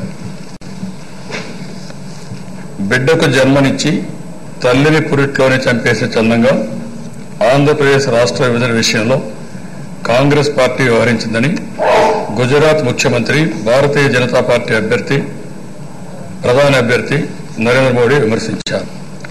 తామే గనుక అధికారంలో ఉంటే తల్లి బిడ్డ ఆరోగ్యంగా ఉండేలా రెండు ప్రాంతాలకు సమన్వయం చేసి చూపించేవాళ్ళమని ఆయన మాట్లాడారు. నేను ఆ విషయం అడుగుతున్నా. మీరు అంటున్నారు ఎందుకు మీరు ఇవన్నీ చేశారు అని కూడా అడుగుతున్నారు ఇప్పుడు కొంతమంది. ఇప్పుడు ఒకసారి మీరు చూస్తే నేను 29 సార్లు ఢిల్లీకి వెళ్ళడం, ఒక్కొక్కసారి ఇద్దరం కలిసి పనిచేసిన మీరు నేను ఇచ్చిన రైతుల రుణవిముక్తి మీరు ఒప్పుకోకపోయినా, ఆర్బీఐ ఒప్పుకోకపోయినా మనం దాన్ని ఫుల్ఫిల్ చేశాం. అది మన కమిట్మెంట్ అనే ఉద్దేశంతో. కానీ పార్లమెంటు సాక్షిగా ఒక చట్టాన్ని పాస్ చేసిన తర్వాత ఆ చట్టంలో ఉండే అంశాలని స్ఫూర్తిగా తీసుకొని మీరు పరిష్కారం చేయాలి. అది చేయలేదు. దానికి నేను ఇన్నిసార్లు పోయినప్పుడు మేము ఎవ్వరికీ ఇవ్వడం లేదని కూడా చెప్పారు. ఎవ్వరికి ఇవ్వని కూడా చెప్పారు 14th ఫైనాన్స్ కమిషన్ వల్ల. కానీ 14th ఫైనాన్స్ కమిషన్ కూడా ఎక్కడ ఎవరికి ఇవ్వద్దని చెప్పలా. ఆ విషయం కూడా మీరు గుర్తుపెట్టుకోవాలి. 14th ఫైనాన్స్ కమిషన్ లో యాజ్ ఆన్ టుడే ఎక్కడ కూడా ఎవరికి ఇవ్వద్దని చెప్పలేదు.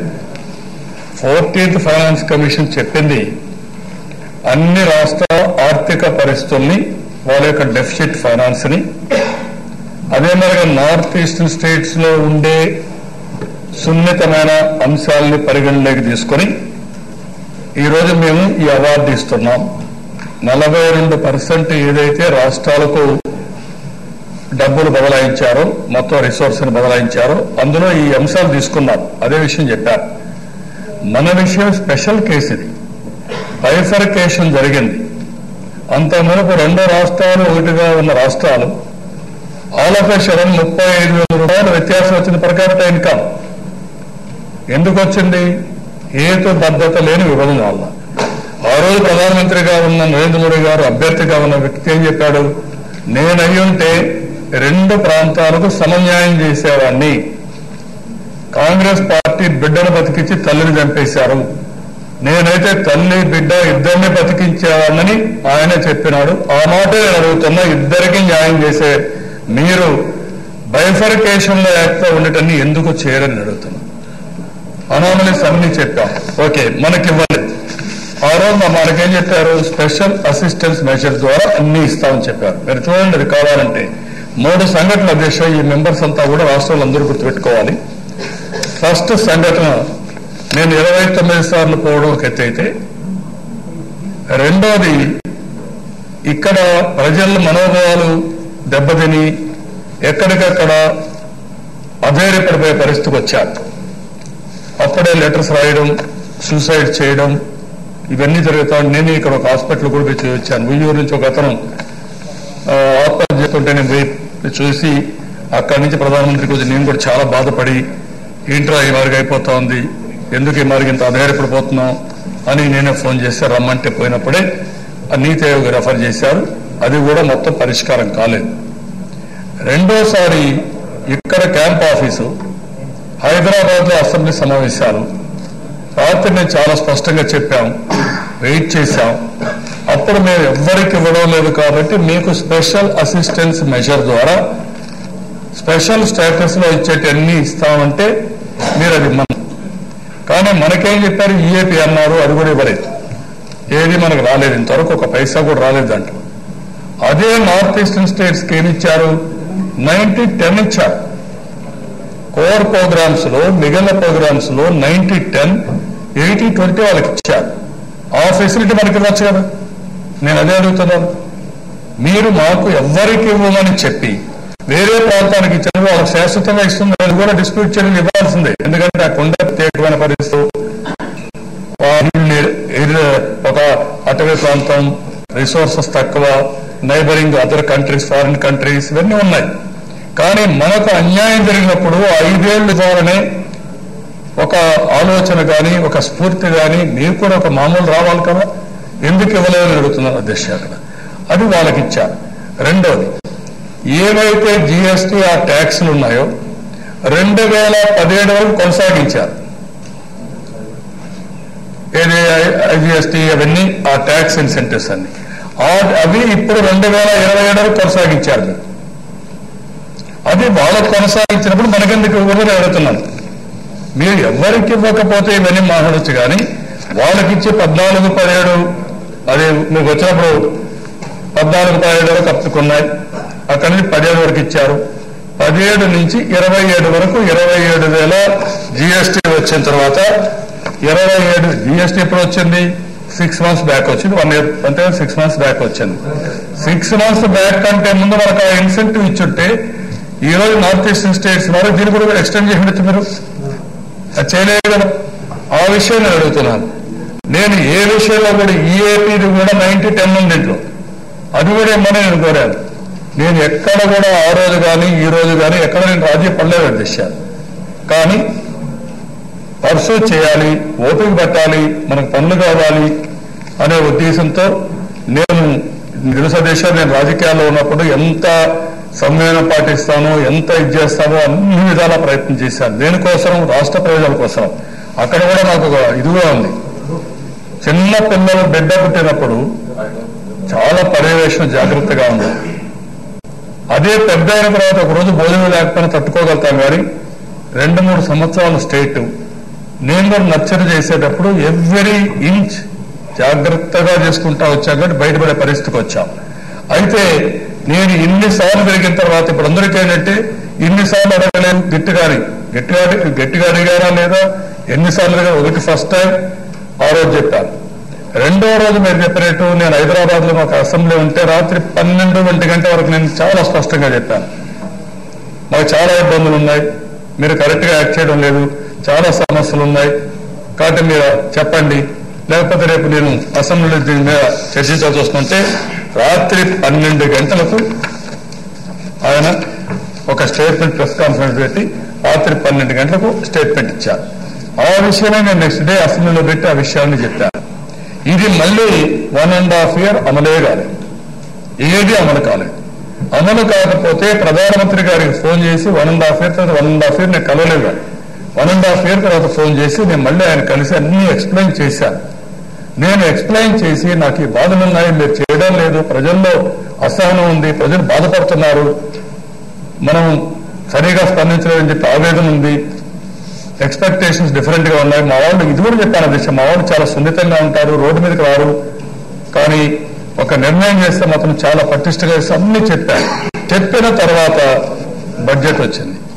బడ్జెట్ వస్తే ఏమైంది అధ్యక్ష, మళ్ళీ బడ్జెట్ లో మన విషయం ఒక్క మాట మాట్లాడకపోతే ఏమవుతుంది? ఇప్పుడు మీరు కొన్ని ఎక్కడా ఒక్క స్టేట్ పేరు కూడా పెట్టలేదన్నారు. ఏ స్టేట్ పేరు పెట్టకపోతే మహాడాడు కాదు. కొన్ని స్టేట్స్ లో రైల్వే సబర్బన్ పెడతానని ఇంకొకటి పెడతానని పెట్టి ఆంధ్ర రాష్ట్రంలో విభజన జరిగిన తర్వాత ఒకటి కూడా మీరు పెట్టకపోతే ఏ విధంగా సమర్థించుకోగలుగుతాం అధ్యక్ష? అక్కడి నుంచి ప్రాబ్లమ్స్ వచ్చాయి. అందుకే నేను చాలా ఇన్ని రోజులు నేను ఓపిక బట్టి దేనికోసం ఓపిక పెట్టాను? రాష్ట్రం కోసం ఓపిక పెట్టాను. ఇప్పుడు ఎందుకు గట్టిగా మాట్లాడుతున్నాను? రాష్ట్రం కోసం మాట్లాడుతున్నాను. ఇప్పుడు గట్టిగా మాట్లాడినా ఆ రోజు ఓపిక పెట్టినా రాష్ట్ర ప్రయోజనాల కోసం నేను ఆలోచించాను తప్ప ఇంకోటి కాదు.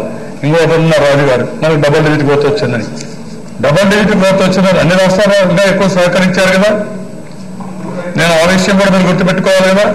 అన్ని రాష్ట్రాల్లో సహకరించిన, అందరికీ రిసోర్సెస్ మనకంటే మెరుగ్గా ఉన్న అన్ని ఇన్స్టిట్యూషన్స్ ఉన్నా మన వాళ్ళు సహకరించిన విధానం, మన వాళ్ళు కష్టపడిన విధానం, మనం చూపించిన చొరవ వల్ల మనం డబుల్ డిజిట్ గ్రోత్ వచ్చాం. ఇది దేశం కూడా గర్వపడే విషయం అధ్యక్ష. మనం డబుల్ డిజిట్ గ్రోత్ వచ్చాక కొంతమంది మరి తప్పంటారు. ఇది డబుల్ డిజిట్ గ్రోత్ మన రాష్ట్రం కాదు అధ్యక్ష, ఇది కేంద్ర ప్రభుత్వం ఇవన్నీ కూడా సర్టిఫై చేసి వాళ్ళు శాంపిల్స్ అన్ని సర్వే చేసి కరెక్ట్ గా వేస్తారు. ఒకవేళ మనకు డబుల్ డిజిట్ గ్రోత్ కానీ ఇచ్చేది తప్పైతే వాళ్ళు రాసుకోవచ్చు, కేంద్రం కూడా 12% రాసుకోవచ్చు, కానీ రాసుకోలేరు కదా. వాళ్ళది 6.8%, మనది 11%, 11.22%. అంటే ఇవన్నీ కూడా సైంటిఫిక్ గా చేస్తారు తప్ప ఎవరి పాటికి వాళ్ళు చేసుకోలేదు. అలాంటిది ఈ రోజు కేంద్రం 6.8లో మంది ఉంది, 1%, 0.1%, 2% అడిషనల్ గా వచ్చిందని దాని కాంట్రిబ్యూషన్ ఆవరేజ్ కంటే, దాన్ని నేను గర్వపడుతున్నాను. అలాంటి సమయంలో చేయూతను ఇవ్వాల్సిన బాధ్యత కేంద్ర ప్రభుత్వం దానింది. కాబట్టి మీకు డబుల్ డిజిట్ వచ్చింది కాబట్టి కేంద్ర సహకారం లేకపోతే అవుతుందా? ఇంకొక విషయం కూడా మీరు గుర్తుపెట్టుకోవాల్సిన అవసరం ఉంది. కోఆపరేటివ్ ఫెడరలిజంలో కేంద్రం అన్ని రాష్ట్రాలకు సమానంగా చూడవలసిన అవసరం ఉంది, బాధ్యత ఉంది. ఈరోజు కేంద్ర ప్రభుత్వం ఏంటో దేశ 42% మనకి ఇస్తున్నారు. నరేగా డిమాండ్ డ్రివెన్ ప్రోగ్రామ్ ఈరోజు మనం డ్రా చేస్తున్నాం, మనకంటే ఇంకొక మధ్యప్రదేశ్ ఇంకా ఎక్కువ డ్రా చేస్తున్నారు పనులు చేసుకొని. కానీ వాళ్ళు ఇచ్చే డబ్బులు కాకుండా మన కన్వర్జెన్స్ తీసుకొని ఎక్కడికక్కడ మన డబ్బులు ఖర్చు పెట్టి సమర్థవంతంగా ఖర్చు పెట్టి ఫోకస్ పెట్టి మనం డబుల్ డిజిట్ గ్రోత్ కానీ ఇవన్నీ సాధించుకున్నాం. మీరు బాగా పనిచేసుకుంటున్నారు కాబట్టి మీకు ఎందుకు ఇవ్వాలి, లేకుంటే మీకు డబుల్ డిజిట్ గ్రోత్ వచ్చింది కాబట్టి మేము మీకు ఇవ్వం. కొంతమంది మీరు డబుల్ డిజిట్ గ్రోత్ చూపించారు కాబట్టి మీకు కేంద్రం డబ్బులు ఇవ్వడం లేదు. ఈ వాదన ఎక్కడికంటే నాకైతే అర్థం కాలేదు. ఇది చాలా బాధాకరం. అంటే నేను కేంద్రం ఏమీ ఇవ్వలేదు కాబట్టి నేను ఏమీ అభివృద్ధి చేయని చెప్పాలను, నేను రోడ్డు వేయని చెప్పాలను, అంటే అభివృద్ధి సాధించలేని చెప్పాలను కాదు. నేను ఆ రోజు ఈ రోజు చెప్తున్నా, ఆ రోజు నవ నిర్మాణం తీసుకుపెట్టినప్పుడు చెప్పారు కచ్చిగా పనిచేద్దాం. ఎవరైతే ఈ యొక్క విభజన చేసిన వాళ్ళు బాధపడే విధంగా పనిచేసి మన శక్తి ఏంటో సామర్థ్యం ఏంటో నిరూపించుకోవాలని చెప్పారు. నిన్న మనం కూడా చెప్పారు, ఒకటే మనం చెప్పాను. ఈరోజు అన్యాయం జరిగింది, కరెక్ట్ కాదు, ఈరోజు మనకి ఇవ్వడం లేదు. ఎందుకు ఇవ్వడం అడుగుతున్నాం అంత రాజీ లేదు. నేను ఐఎమ్ వెరీ క్లియర్. ఏమి మేము ఈ దేశంలో ఇంతమంటే ఒకరిద్దరు ఎమ్మెల్యేలు మాట్లాడుతూ ఉంటున్నాను, కరెక్ట్ వాళ్ళు చెప్పింది. జాతీయ పార్టీలో బాధ్యత ప్రవర్తించాలి, అటు కాంగ్రెస్ పార్టీ కానీ ఇటు బీజేపీ పార్టీ కానీ.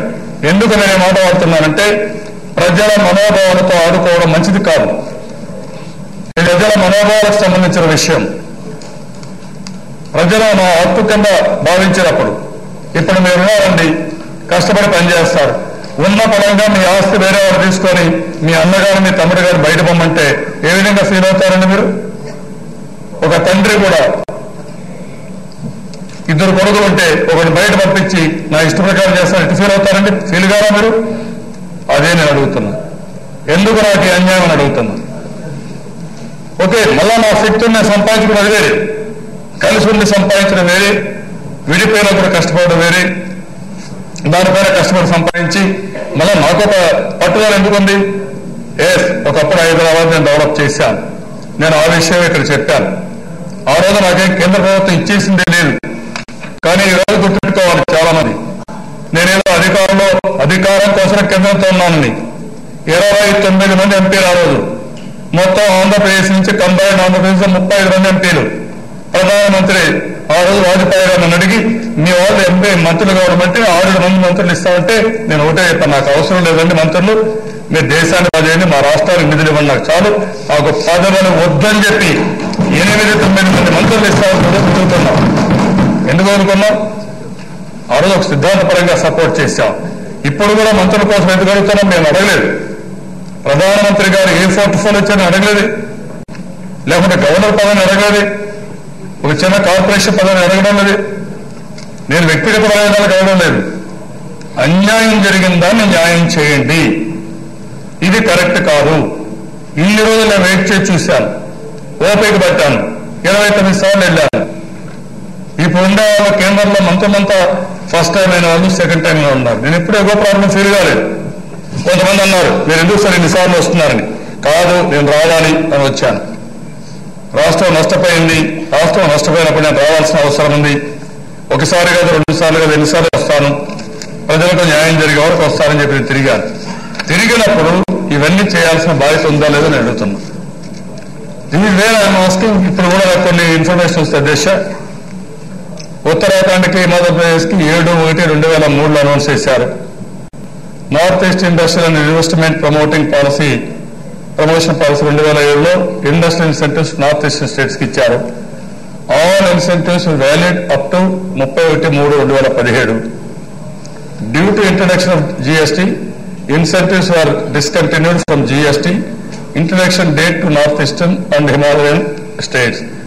15/12/2016 నుంచి 27/11/2017 వరకు water down version of incentives were provided to north eastern states.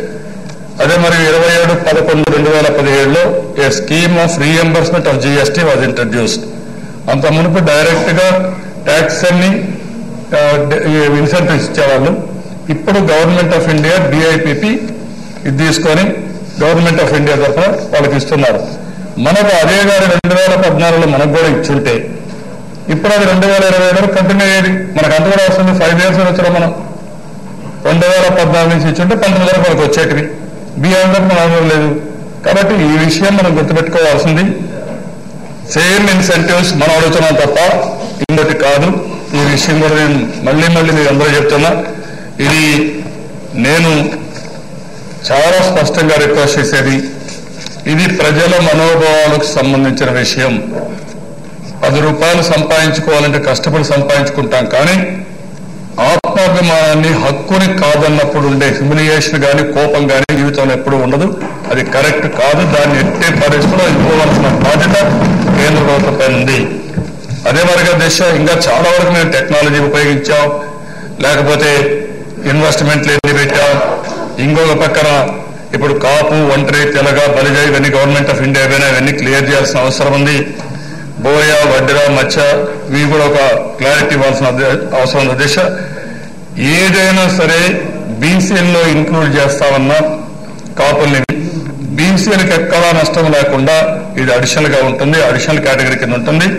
అదే మరి ఎస్టీల్లో మనం ఇంక్లూడ్ చేసిన బోయ, మచ్చ వీళ్ళందరినీ, వడ్డెర వీళ్ళందరినీ రేపు భవిష్యత్తులో అక్కడ కూడా వాళ్ళకి ఇబ్బంది లేకుండా అడిషనల్ కేటగిరీ కింద అడిషనల్ రిజర్వేషన్స్ ఉంటాయి తప్ప వాళ్ళ డైల్యూట్ కావు, వాళ్ళకి అడ్డంకులు ఉండవు. అది గవర్నమెంట్ పాలసీని తెలియజేసుకుంటూ మరొకసారి దశ ఈ సభ ద్వారా 5 కోట్ల ప్రజల తరపున మళ్లీ కేంద్రాన్ని రిక్వెస్ట్ చేస్తున్నాం.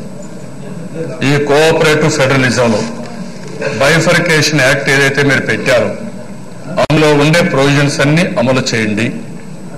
ఆ చట్టాన్ని గౌరవించండి.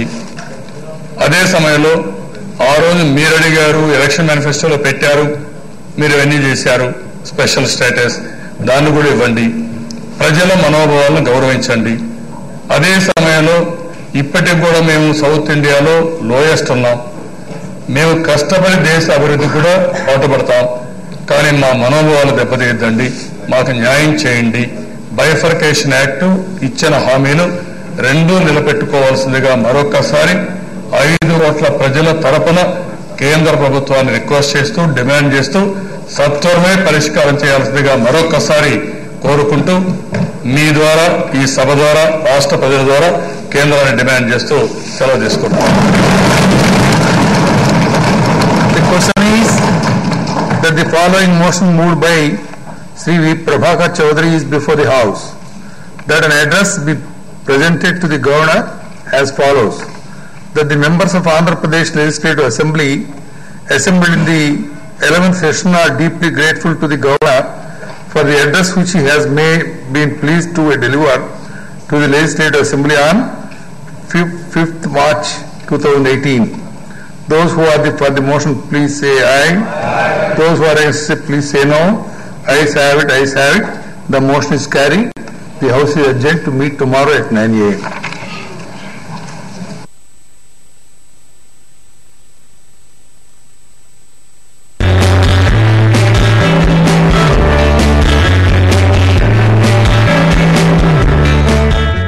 తెలంగాణ ఉద్యమ ముద్దుబిడ్డ, ప్రజా సమస్యలపై పోరాడే నేత, Telangana JAC chairman professor Kodandaram Gaddar మల్లనలలు మెదక్ జిల్లా చిన్నశంకరంపేటలో జేఏసీ ఆధ్వర్యంలో జరిగే నిరుద్యోగ రైతు జిల్లా సదస్సుకు విచ్చేస్తున్న సందర్భంగా వారికి స్వాగతం, సుస్వాగతం.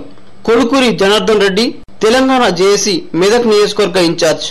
హోమియోపతిలోని ఒక అగ్రస్థానం సంపాదించుకున్న డాక్టర్ కేర్ హోమియోపతి అనుభవం అంకిత భావం కలిగిన డాక్టర్లచే మెరుగైన హోమియో వైద్యం అందిస్తుంది డాక్టర్ కేర్ హోమియోపతి. తెలంగాణ ఉద్యమధీరుడు, ప్రజాబంధువు, సమస్యలపై పోరాడే నేత, Telangana JAC chairman professor Kodandaram Gaddar మల్లనల్లు మెదక్ జిల్లా చిన్నశంకరంపేటలో జేఏసీ ఆధ్వర్యంలో జరిగే నిరుద్యోగ రైతు జిల్లా సదస్సుకు